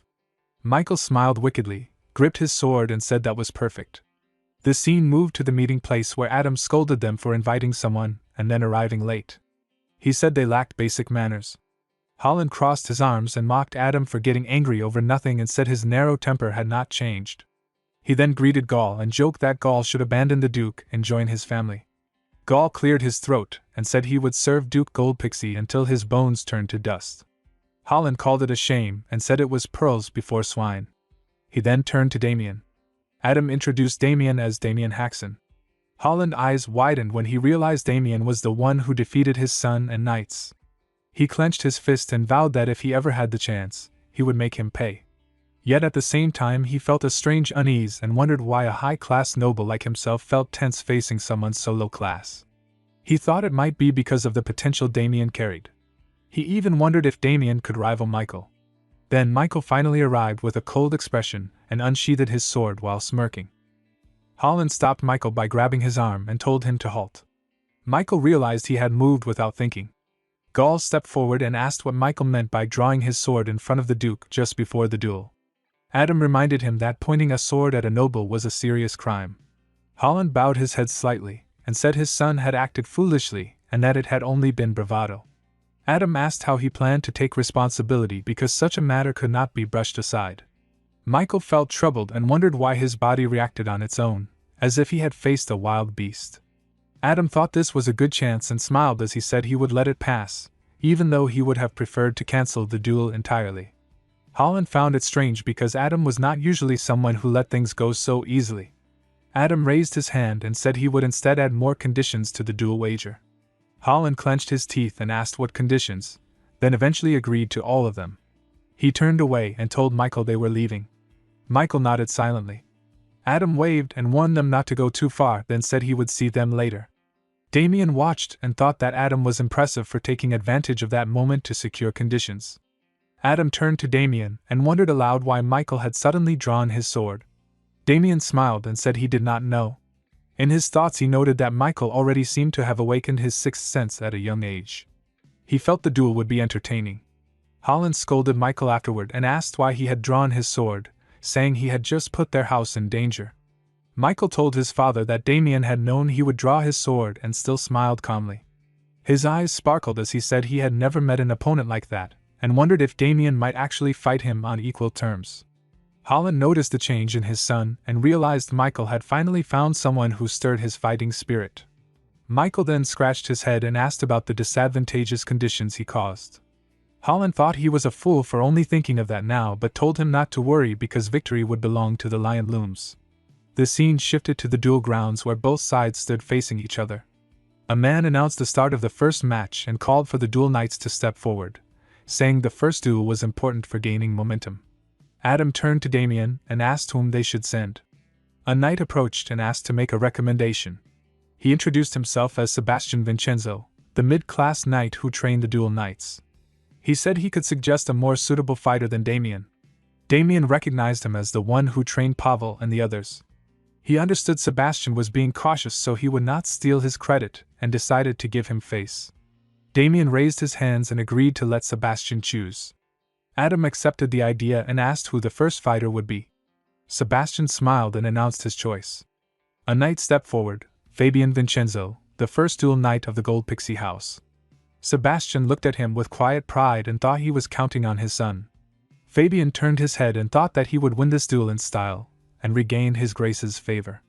Adam smiled and said that this was Sir Vincenzo's son, and he had heard his talent was exceptional. He hoped the boy would win. Damien's eyes widened when he saw the lion loom side and watched their first duel. Knight Ronald step forward. Fabian shouted his name proudly and demanded Ronald's house and name. Ronald answered with calm that he was Ronald with no family name. Fabian clenched his teeth and asked if he was a commoner, shocked that someone like him dared to face a knight who had mastered the vision of House Vincenzo. Ronald called him noisy and said the Duke's knights fought with their tongues like women. Fabian rushed forward in anger and tried to show the difference in class. He swung again and again, but Ronald kept avoiding every strike with ease. Then Ronald moved once and cut Fabian's arm cleanly. Adam stared in shock and Sebastian grabbed his head in disbelief. Ronald sheathed his sword and said that difference in class was nonsense and pointed while saying he was fired. Holland watched the scene and thought that the first duel belonged to Lion Loom House. Fabian screamed in agony as his arm was taken, and Sebastian begged him to hold on a little longer. Damien watched and thought that he had expected this outcome, but it was still too much for Fabian to bear. Adam held his head in frustration and blamed the Lion Loom Knights, saying a duel was meant to be about victory or defeat, not cutting off limbs. He asked Damien what they should do since they had already lost the first duel, and wondered if Damien should step in now. Damien said that even if he won the second duel, Michael would take the field in the final one, and no one could face him.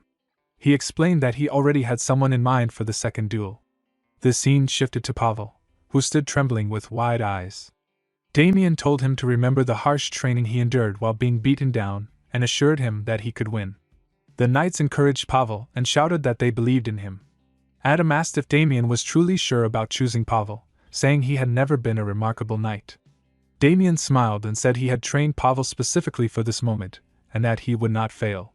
Pavel stepped forward with his sword shaking in his hands and wondered what he was supposed to do now that he was actually standing in the arena. Hughie's selection stepped forward from the other side, pointed his sword, and demanded his name. Pavel looked at him and thought he could tell right away that the man was stronger than he was, yet he still managed to speak his own name. Hughie thought that Damien would step forward, but since Pavel was fighting, he felt bored. A red aura flared around him, and he decided to finish the duel quickly and claim the win. Pavel reminded himself to stay sharp and blocked Hughie's attack, though he fell to the ground from the pressure. Hughie was surprised that Pavel had blocked the strike and admitted he was better than he thought. Pavel wondered if this feeling he had was a coincidence. Hughie slashed again, but Pavel drifted backward and blocked the next attack. Hughie was shocked that Pavel blocked even a blind strike meant to bypass his vision. Pavel realized this was why Damien had been so confident about his victory. Damien smiled, thinking that the training he had drilled into his knights had taught them Lionbloom's signature sword style, the Lion's Guard sword. After enduring relentless training, their bodies had learned to block instinctively, and could probably defend even with their eyes closed. Pavel dodged and blocked Hughie's attacks and thought that while the style was the same, Hughie was too slow. He felt grateful to Damien for helping him glimpse a new level of swordsmanship, and felt that today he had surpassed himself. Finally, Pavel struck, leaving a cut on Hughie's cheek. Hughie fell to his knees, and Pavel pointed his sword, claiming victory. The knights cheered with excitement, and Pavel smiled, knowing Chelsea Gold Pixie had won the second duel. Michael then stepped forward with a smirk, acknowledging that the final outcome would be decided between him and Damien. Damien smiled and stepped forward, saying he had been waiting for this moment and existed for it. Michael laughed, excited to face someone equal and a kindred spirit who could fight him head-on. Damien scoffed at the idea of equality. Michael unsheathed his sword and rushed forward, urging Damien not to disappoint him. A few minutes earlier at the Lion Bloom camp, Hughie knelt and begged to be killed. Holland told him to stand and said he had done his best. The other knight was simply stronger, but in the end, victory belonged to them because they still had Michael. Hughie bowed his head and agreed with Holland. Holland told him to go back and rest, though he thought it was strange that Hughie had been stronger than the Duke's knight by 2 or 3 moves yet was completely overwhelmed, as if every strike was being anticipated. He wondered how their family's Lion Guard sword, passed down only by word of mouth, could have been read so easily. Michael, filled with excitement, told his father that he had never felt his heart race like this, and that he had finally found someone like himself. He wanted to mark Damien and dedicate victory to his father. Holland nodded and told Michael to enjoy himself fully. Michael thought back to when he first learned swordsmanship from his father. It had been thrilling and maddening, and he had wondered how many powerful warriors existed in the world.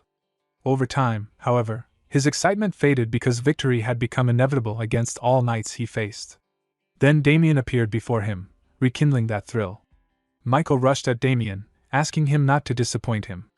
Damien dodged his attack, punched Michael's hand, and threw him away. He kicked Michael hard, sending him flying, but Michael landed and rushed forward again. Damien smiled and dodged, while Michael flared a red aura and shouted that Damien was the best. A blast shook the ground, but when the dust cleared, Damien stood unharmed. Michael demanded that Damien draw his sword and make the fight more entertaining. Damien held his sword and slashed as Michael approached, shattering Michael's sword into pieces and sending him flying to the ground. Holland shouted at Michael to stand and draw his sword, but Michael trembled, thinking he must be dead. Damien approached with dark aura and asked why Michael was squatting alone, challenging the idea that they were equals. Michael realized it might have all been an illusion, and bowed his head to yield. With that, the third duel was won, and Knight Gold Pixie claimed the final victory. Holland clenched his teeth with frustration as Adam laughed loudly and raised his glass. Adam invited everyone to drink and enjoy with all their heart, saying there was more than enough meat and wine for all. The knights thanked him while Holland accepted his words with a heavy heart. Adam then spoke to Marquis Lion Loom and said they might have clashed for a while, but now that everything was settled, they should forget the past and enjoy the feast. He handed the Marquis a cup and bragged that as the victor he would pour first since no one else but him had won. Holland clenched his teeth again and thought with bitterness that Michael had surrendered without even drawing his sword. He wondered if that was fortunate or unfortunate. Damien watched all of this and thought that Adam was a troublesome man. Damien understood that Adam had invited the entire household only to mock the Marquis. Adam seemed noisy on the surface, but his goal was clear. The ducal house had won the duel and the Lion Looms would not dare provoke them easily now. Yet Damien knew there was still unfinished business. Michael stepped forward holding 2 glasses and asked if he could sit with them. He smiled warmly as he poured the drink and said he respected Damien. Damien looked confused when Michael spoke with shining eyes. Michael explained that all his life he believed there was no one of his own kind, yet Damien turned out to be like him, no, far greater. Michael still did not know how it happened, but he said he felt it without crossing swords. Damien realized Michael did not know the real reason. Michael with his super sense had faced Damien inside the imaginary space he created and understood the truth. Damien was on a level far beyond his reach and Michael had felt fear of a being so vast that its scale could not be measured. That instinct had saved Michael. If he had truly fought, he would have lost far more than an arm.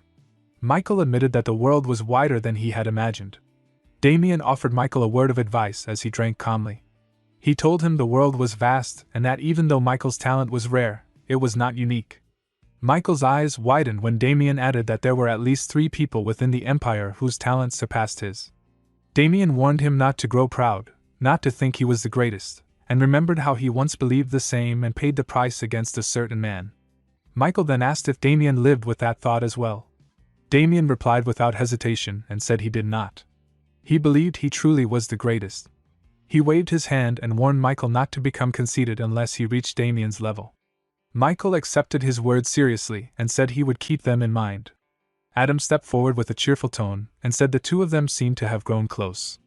He said the friendship of young men was always pleasant to witness. Damien smiled and asked what brought him there. Adam apologized for interrupting and said he had finished his discussion with the Marquis. He reminded Damien of the reward he promised before the duel, to open the Marquis treasury. He added that Holland had been unwilling, so he persuaded him with something else. Holland shouted angrily and asked how Adam dared call him stingy, knowing the value of the treasury. He clenched his teeth and thought he could not forgive Damien for what he did to Owen, but he would overlook it for now. He leapt closer and gave Damien an apology for sending knights to pressure him earlier.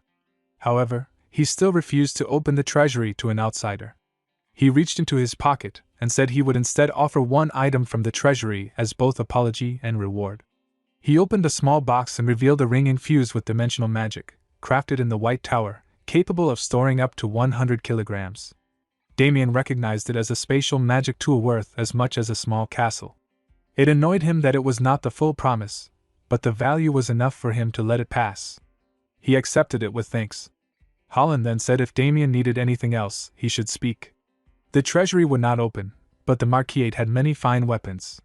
Damien thought about the Lion Loom family being the greatest knightly house in the Apple Kingdom, which meant their collection would be excellent. He then remembered a certain item said to still be there. With a smile, he asked if he could make one more request. Holland nodded. Damien asked for a bow. Holland looked surprised and asked why he needed such a thing. Damien smiled again and said it was for his brother's wedding. The scene moved to the Gold Pixie ducal house where Adam asked Damien if he was leaving already. Adam said he had been preparing a banquet in Damien's honor, and wished he would wait at least until then. Damien replied that he had been away from home for far too long, and needed to return to his family. Adam smiled and said that if Damien had truly decided, he would not stop him, but asked if he could stay one more day. Adam said he would assign knights to escort him, since Damien might run into bandits on the road. Damien felt the escort was unnecessary but decided to accept the Duke's kindness. He bowed his head slightly and thanked Adam for everything. Later, while traveling on horseback, Victor said it was good that Damien was finally returning home and added that the trouble Damien caused had been resolved. Damien asked if Victor was trying to hide an insult. Victor denied it, and complained that walking back was tiring, unlike certain people who rode horses. Damien looked at him and thought Victor had grown far too fat since leaving the Duke's house and that he would have to make him work harder once they returned. One of the knights turned and informed Damien that the sun would set soon and he would prepare camp. Damien agreed. That night, as they sat around a campfire, Victor announced that the food was roasted. Damien said they should have a bite. Victor then called the knights to join them, but the knights smiled and said they would eat separately later. Damien watched him quietly and thought back to Pavel earlier that day. Pavel had asked if he was really leaving tomorrow, and Damien had simply nodded. Pavel had stood before Damien earlier with teary eyes and a trembling smile as he held Damien's hand. He said that thanks to Damien they had opened their eyes to new horizons and even rendered great service to the Duke's house. Damien pushed his hand aside gently, and told him they had all worked hard too. Pavel clenched his fist and said they would never forget the lessons Damien gave them. He said they would continue to strive, and then he and the others bowed their heads and thanked Damien with all their heart. Damien smiled and told them they had done well. Back in the present, Victor smiled while one of the knights approached and said he would scout the area. Damien said it was unnecessary, but the knight insisted and walked away. A sudden sharp spear flew out of the darkness and pierced the scouting knight, mana swirling around the weapon as blood poured from his mouth. A cold voice mocked the escort sent by the Duke and said low-class knights like these would never stop him. He pulled back his spear and revealed himself.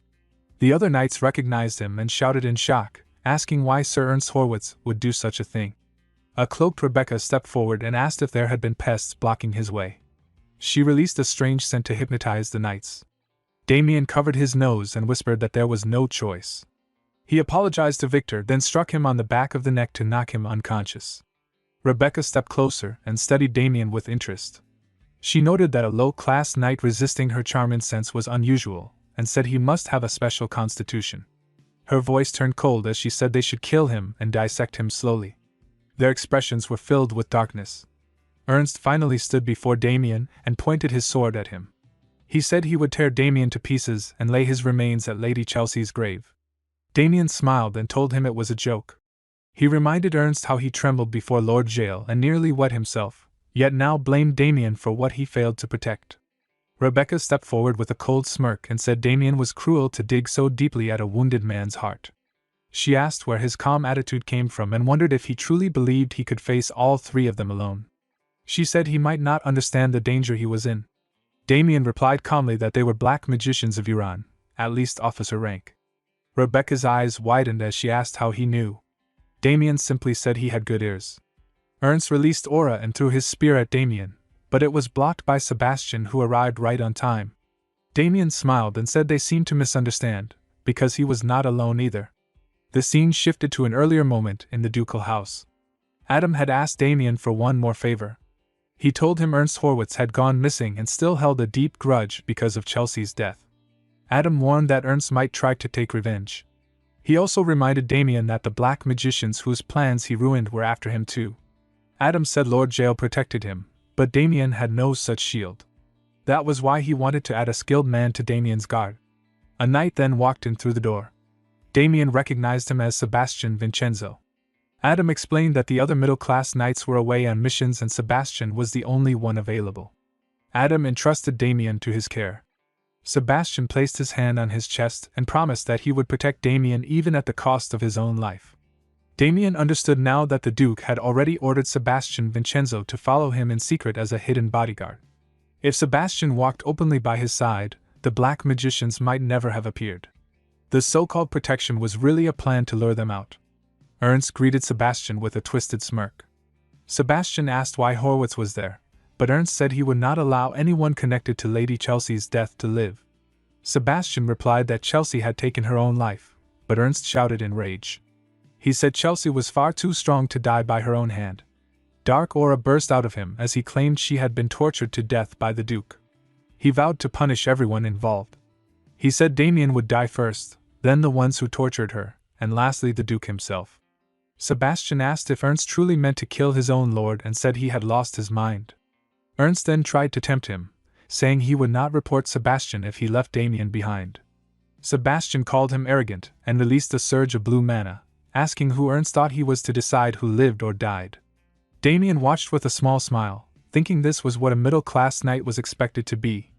Ernst said his arrogance was justified. He claimed Sebastian had once been stronger, but that time was over. He tore his clothes aside and revealed his hardened body. Sebastian realized what he had done and shouted in anger, asking if Ernst had used black magic. Mustang stepped forward with glowing eyes and explained that Ernst received the same enhancement as Guillaume Blackwing, gaining immense strength by burning away his own life. Aura exploded around Ernst as he declared that they should witness the power he had sealed inside himself.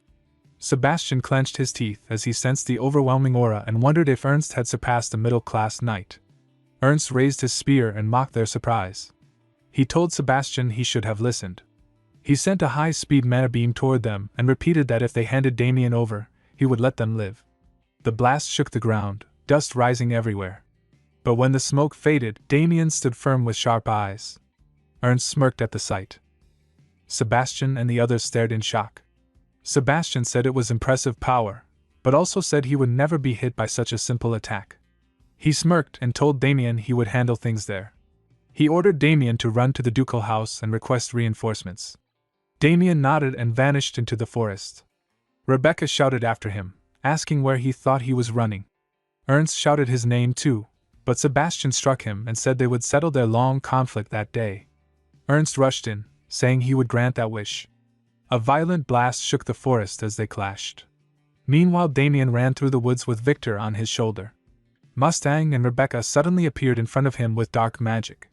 Mustang called him foolish and said running alone was not enough, yet Damien had even brought dead weight. Damien smiled and said the only fools were them. He said he only lured them out because he could not fight at full strength with Sebastian watching. He stretched his body and said he needed to kill them both quickly and returned to save Sebastian. Their eyes widened. Mustang clenched his teeth and asked if Damien meant to face them both alone. He called him boastful and told Rebecca to step back. She obeyed. Mustang raised his hand and magic circles formed around him. His body twisted into a monster. He introduced himself as Mustang Fury, captain of Uran, and Rebecca as the vice captain. Damien thought he had suspected they were high-ranking, but they were larger figures than expected. He said they warped their bodies with black magic, meaning they belonged to the Frenzy sect. Mustang said Damien knew his stuff and should also know the kind of power it gave. He said the rumors about Damien had not been exaggerated. Damien clenched his fist as he judged Mustang's speed and strength. He realized that in pure physical ability Mustang was above a middle-class knight. Mustang attacked repeatedly, but Damien avoided every strike. When Mustang's fist almost reached his face, Damien finally stood firm and used a magic technique to block it. He smiled in thought, knowing his steady training combined with the Duke's elixirs had allowed him to freely wield 10,000 flow insight. He drew his sword and unleashed countless slashes, cutting Mustang's body into pieces. The monster's scattered body fell across the ground. Mustang looked shocked and wondered how a low-class knight could possess such strength. He asked if Damien had been hiding his power all along. His pieces regenerated as he said Damien truly had the skill to defeat Agito, but it was useless against him. He smirked and said this regeneration was the power of great dark magic. Damien said he had been worried the fight would end too quickly, but this worked better. He smiled as he held his sword and said now he could enjoy using his strength to its fullest. Ernst said that Sebastian looked exhausted, and he respected him for enduring for so long. Sebastian replied that he felt only shame for being pushed back by someone who used vile black magic. Ernst said that he still did not understand the situation and that his defeat was only a matter of time. He wanted to see how long Sebastian could hold out. Sebastian thought with clenched teeth that Ernst was right and that all he could do now was endure. He silently begged Damien to hurry. The scene shifted. Mustang said that Damien was even more full of bravado than he expected. He gathered mana in his mouth and formed a large mana ball, throwing it at Damien. Damien raised his sword and blocked it with ease. Mustang stared with wide eyes, unable to understand how. Damien then slashed again and cut Mustang into many pieces. Mustang fell to the ground. Damien said that Mustang's regeneration was failing because it came from dark mana and was not infinite. Mustang asked how Damien knew so much about them. Damien smiled and said it did not matter and that cutting off Mustang's head would stop him for good. Mustang shouted that Damien had been too distracted by him and called for Rebecca. Rebecca gathered mana in her hands and used her magic. A death knight appeared above Damien, but the seal on his hand glowed and dark aura wrapped around the summoned creature. Mustang's eyes widened. Damien smiled and mocked the attack, calling it a desperate move. Mustang shouted that it was the black art Euron had researched all his life, a technique that could even kill a high class if the conditions were right.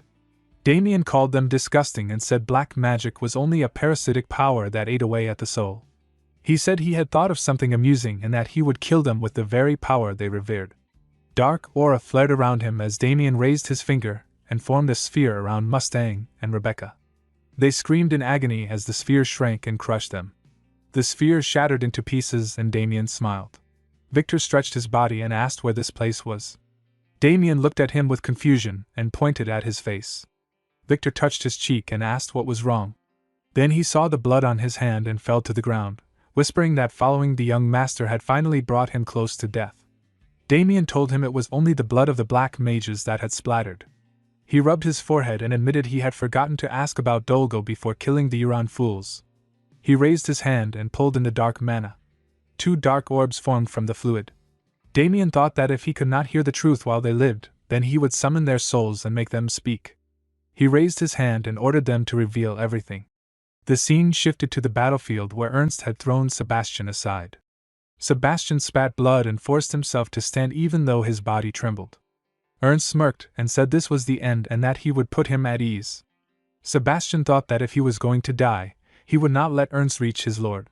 He decided he would drag Ernst down with him.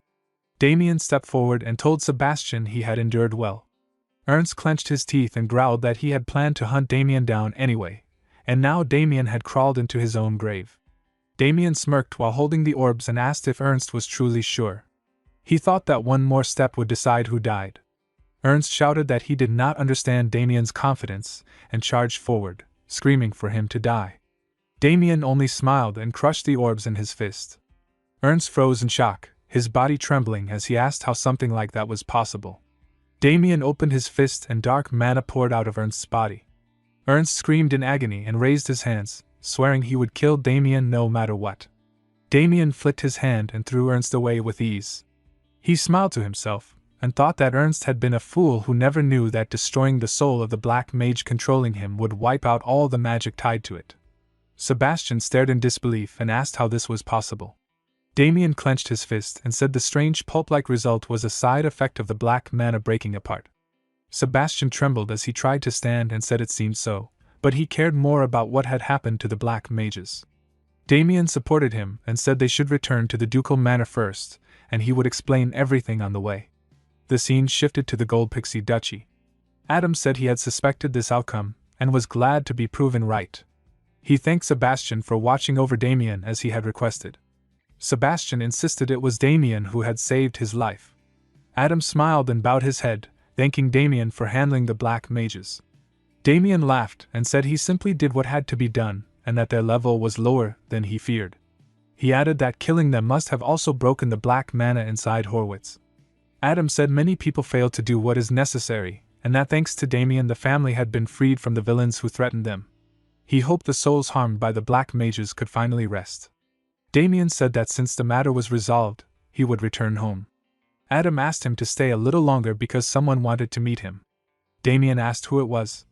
Agnes entered the hall and said it had been a while. Damien froze in shock while Agnes looked excited to see him.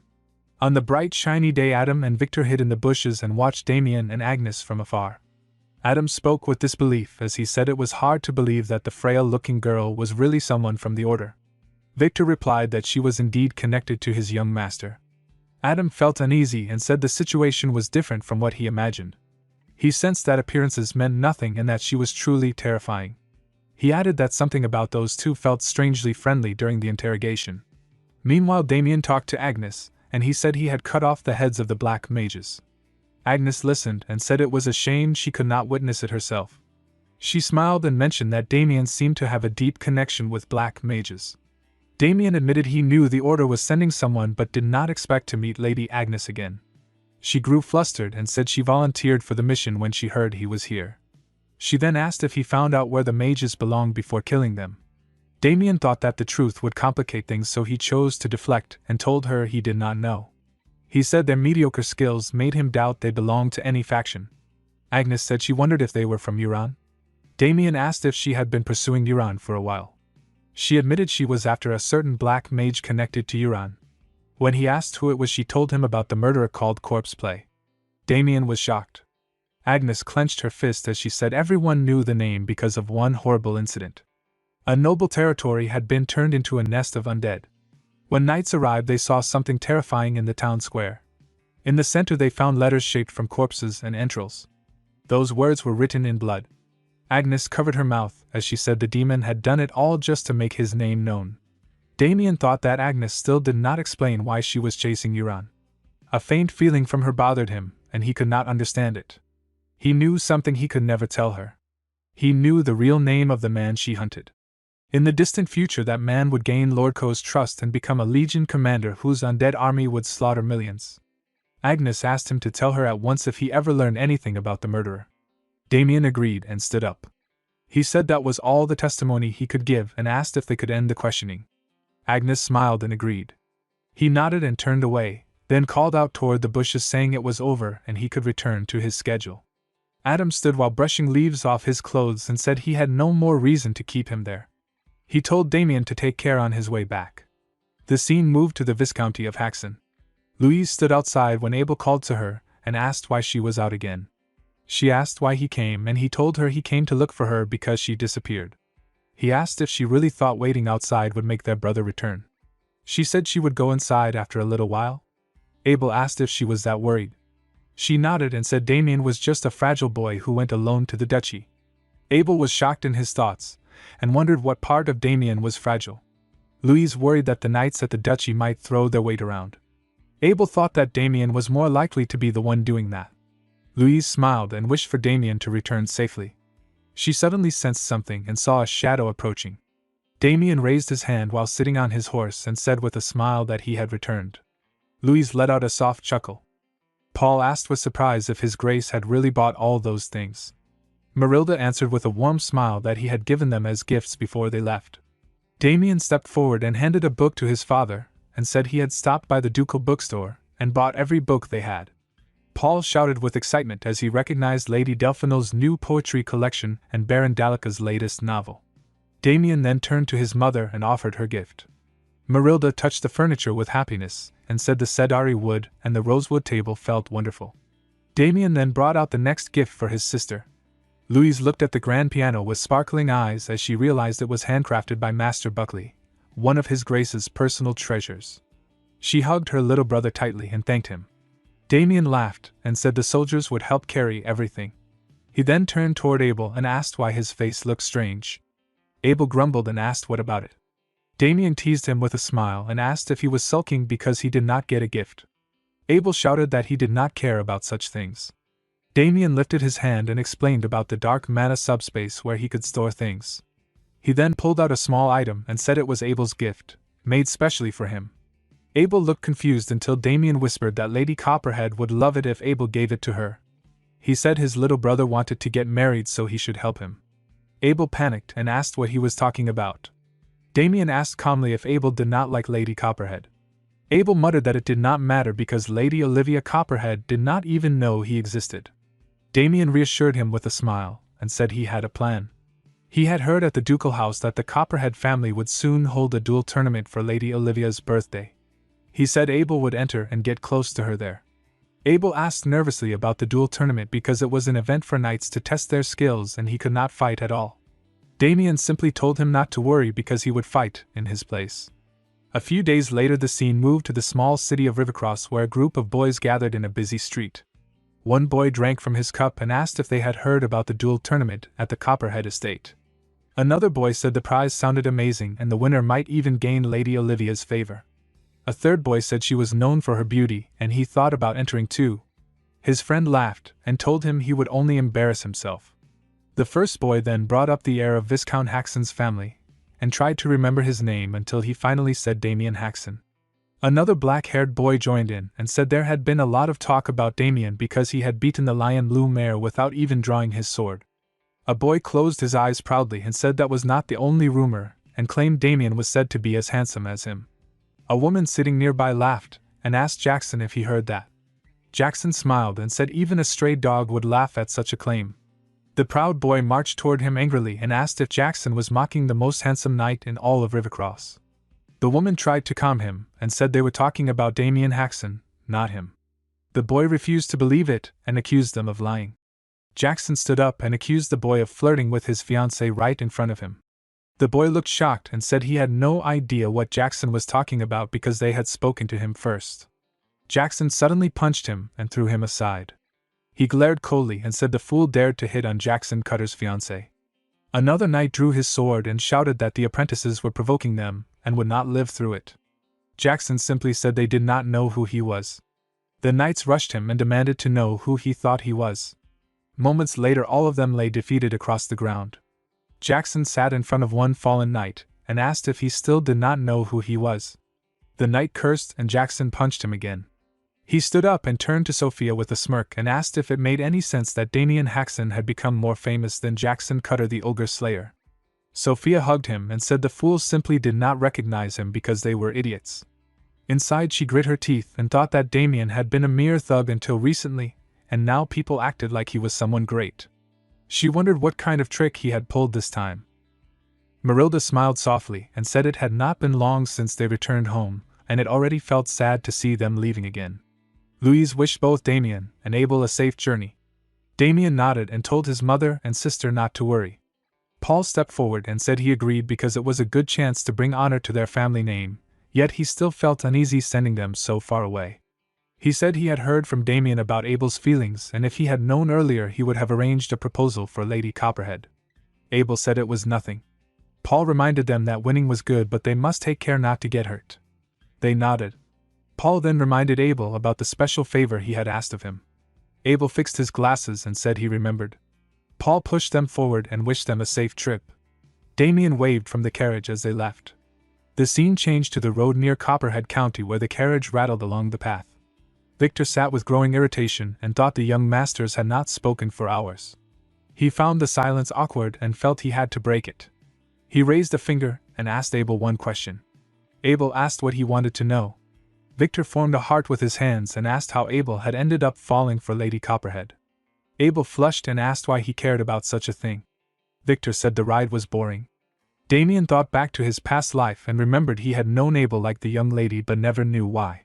He smiled and said he was curious too and that the moment was perfect. He reminded Abel that he prepared a gift and was going out of his way to help, so Abel could at least answer this one thing. Abel blushed harder and said it happened 4 years ago when he attended a Western noble's gathering with his father. Lady Olivia had been there wearing an Elise-style dress in a shade of green that matched her brown hair beautifully. He said she looked truly beautiful. Victor chewed on popcorn and said that Abel had fallen for Lady Olivia simply because she was pretty. Damien thought about his past life and remembered that Abel and Lady Olivia had been lovers, yet the Count had rejected Abel's proposal and treated their family as if they were nothing. Abel had spent the rest of his life alone and had never been in a relationship. Damien promised himself that this time he would not let that future repeat. 3 days later they arrived at Copperhead County, where the grand entrance stood busy and crowded. Victor looked around in awe and said the scale was incredible and must have cost a lot. An old man approached and asked where they were from. Victor answered that they came from the house of Viscount Haxon. The old man checked a list and asked if Damien was Sir Damien Haxon. Damien nodded and introduced Abel as his younger brother. The old man bowed and introduced himself as Connor, the head butler, then guided them inside. At the camp, Connor showed them a spacious room and told them to call if they needed anything before leaving. Damien admired the room and said the Count seemed generous. Victor pointed out that even a separate room had been prepared for him. Damien thought the Count he knew would never have done this and suspected it was all because of his rising reputation. He told them to rest while he looked around outside. Abel quickly tried to follow him and said he needed to go too. Damien told him to stay and rest. Abel refused and said he had promised their father to stop Damien if he looked like he was about to cause trouble. Damien asked if he looked like a child and told him not to worry. He turned to leave when Sophia suddenly bumped into him and fell to the ground. Jackson rushed to her side. He grabbed Damien by the collar and told him to watch where he was going. He smirked and asked if he was Damien Haxon. Sophia stood up and said it had been a while. Damien looked at both of them and asked who they were. Damien pushed Jackson's hand away and asked if they could talk after he put the weapon down. Sophia watched him and gritted her teeth while thinking what the hell and wondered why he pretended not to know them. Abel and Victor stepped outside and Abel stared at her with confusion as he said he recognized her. Damien turned his head and asked if Abel knew her. Abel answered with confusion that she was Sophia, his ex-fiancée. Damien suddenly remembered. The faces returned to him. He saw his younger self crying in the rain while shouting, "Sophia, please talk to me," as knights held him back and told him to return. Jackson looked at Sophia and asked who the man was. Sophia crossed her arms and said that he was the ex-fiancé she mentioned before. Damien asked her who Jackson was and questioned the one-sided breakup. Sophia smirked and said their grandfathers arranged it long ago and claimed it made no sense that she, Sophia Rizzle, would marry someone low-born like him. Damien, tears fell down his cheeks. Jackson stepped forward and said they should spare Sophia the embarrassment and send Damien away quietly. He warned Damien never to show his face again and told him to leave if he understood. Damien clenched his trembling fist and ran after them, but Jackson turned and beat him repeatedly. Damien fell to the ground wounded as Jackson grabbed his collar and said he tried to show mercy, but Damien still did not know his place and called him a pathetic worm. Damien remembered that it had rained that day and he had been beaten half to death before Sophia broke off the engagement. Jackson then turned to Sophia and asked if she was hurt. She said she was fine and claimed that Damien must be embarrassed about how pathetic he used to be. She said him ignoring her now only showed he was still as pitiful as ever. Jackson laughed and said he thought Damien might have become famous and cut ties with them. He extended his hand and said it was good to see him again. Damien asked him what the act was about. Jackson claimed there was no act and that he only wanted to shake hands after so long, while secretly thinking that Damien could never be more famous than him and that he would put him in his place. Damien accepted the handshake and Jackson smirked, but Damien lifted him and slammed him to the ground. Damien mocked him and said he could not control his strength anymore while thinking that Jackson had just given him a reason to beat him. Sophia stared in shock. Jackson staggered up and drew his sword. Damien raised his finger and reminded him that the first one to bleed would lose. A man arrived and a dark aura surrounded him as he ordered Jackson to stop. He looked at Damien and said it was incredible that the pathetic boy had grown so strong so quickly. Damien asked if the man knew him and sensed that he carried strong energy of at least mid-class. The man asked how strong Damien truly was and told Jackson that if he was done fooling around, they were leaving. Jackson shouted that Damien had hit him in the face, but the man silenced him and told him to obey. Jackson glared at Damien and thought he would regret this. Damien asked why they were leaving already and said it was no fun. The man turned and said his name was Jacques Noir and told Damien to remember it. He walked away and said they would meet again soon. Damien murmured the name and smiled while thinking things were about to get interesting. Jackson had come running and had shouted at his master asking why he had stopped him because he believed he could have handled the enemy. Jacques had grabbed him by the throat and had warned him that he had told him to stay quiet and behave and that his words were not a joke. Jackson had apologized and Jacques had released him, making him fall to the ground. Jacques had called him a fool and had told him that if he had not stopped him he would have been shredded by Damien Haxon. Jackson had been shocked and said it was impossible. Jacques had insisted it was true and said he did not know what kind of luck Damien had, but Jackson was not able to handle him. He had ordered Jackson not to fight Damien again. Jacques had reminded him that his only goal was to win the martial tournament. Jackson had trembled and asked why he had been told to enter, and why he needed to win over Lady Olivia when he was already promised to Sophia. Jacques had burst with dark mana and had silenced him. He had said he had raised a useless boy to the realm of Hierums only for him to betray him over a woman. Jackson had been terrified. Jacques had stated that victory in the tournament and a connection with Lady Olivia were important for his greatest wish. He had clenched his fist as mana flowed around it, and he had said he wanted to reach the rank of master. He had decided to investigate Count Copperhead and the other contestants, while Jackson focused only on preparing for the tournament. Jackson had agreed.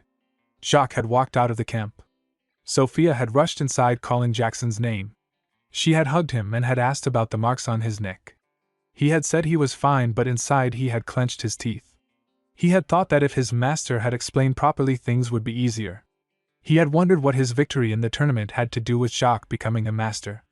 In his anger he had promised himself that once he reached middle-class strength he would find a way to kill Jacques. The scene shifted to the martial tournament grounds.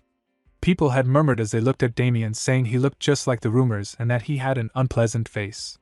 Victor had spoken to Damien and said he had become quite the celebrity, and that many people seemed to recognize him. Damien had laughed at this. The host of the tournament, Count Chester Copperhead, had smiled and announced that the event was held to celebrate his daughter's birthday, and had thanked the esteemed guests for attending. He had explained that brave knights from the Apple Kingdom's western lands had gathered and that the winner of the tournament would gain fame across the west and throughout the realm. He had added that the victor would receive a grand prize and that the tournament would last 2 days with team and solo matches. He had said that healers were on standby for safety so the knights could fight without fear, and had announced that the first match would begin in 2 hours.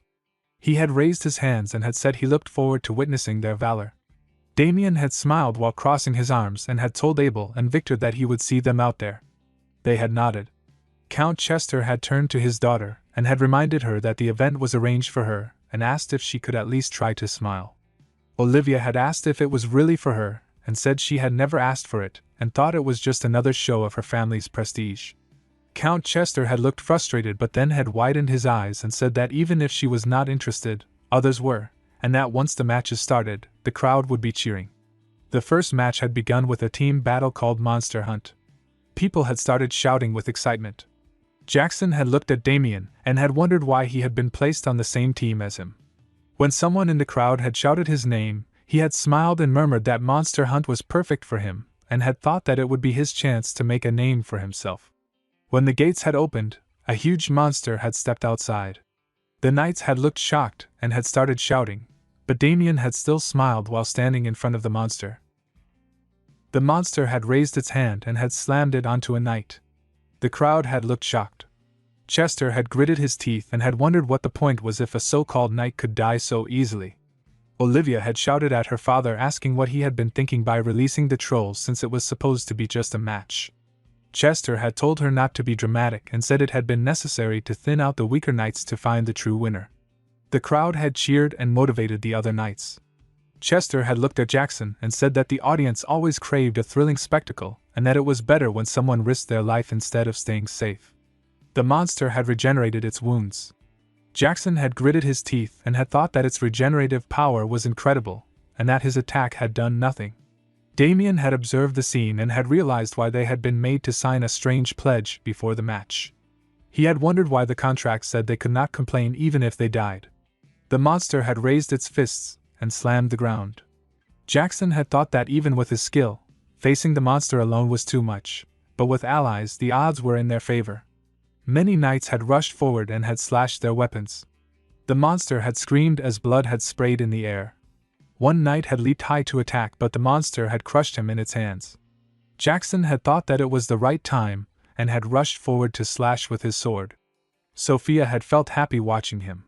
Jackson had smiled and thought that he had done it, and wondered if everyone had seen him. He had proudly raised his sword and thought that he would become the strongest knight. The monster had appeared behind him, had raised its fist, and had slammed Jackson away.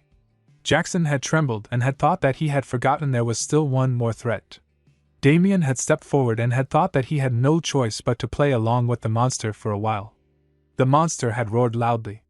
Jackson had looked at Damien and had thought that he was foolish to charge the troll alone. Damien had raised his hand, used a secret technique called Myriad Flow Insight, had leaped high, and had slashed the monster with his terror-slaying sword. Abel had shouted with excitement, asking if that was Damien Haxon. The other knights had begun shouting Damien's name too. Chester had also clapped and shouted. Damien had stood victorious while Jackson had clenched his teeth in rage.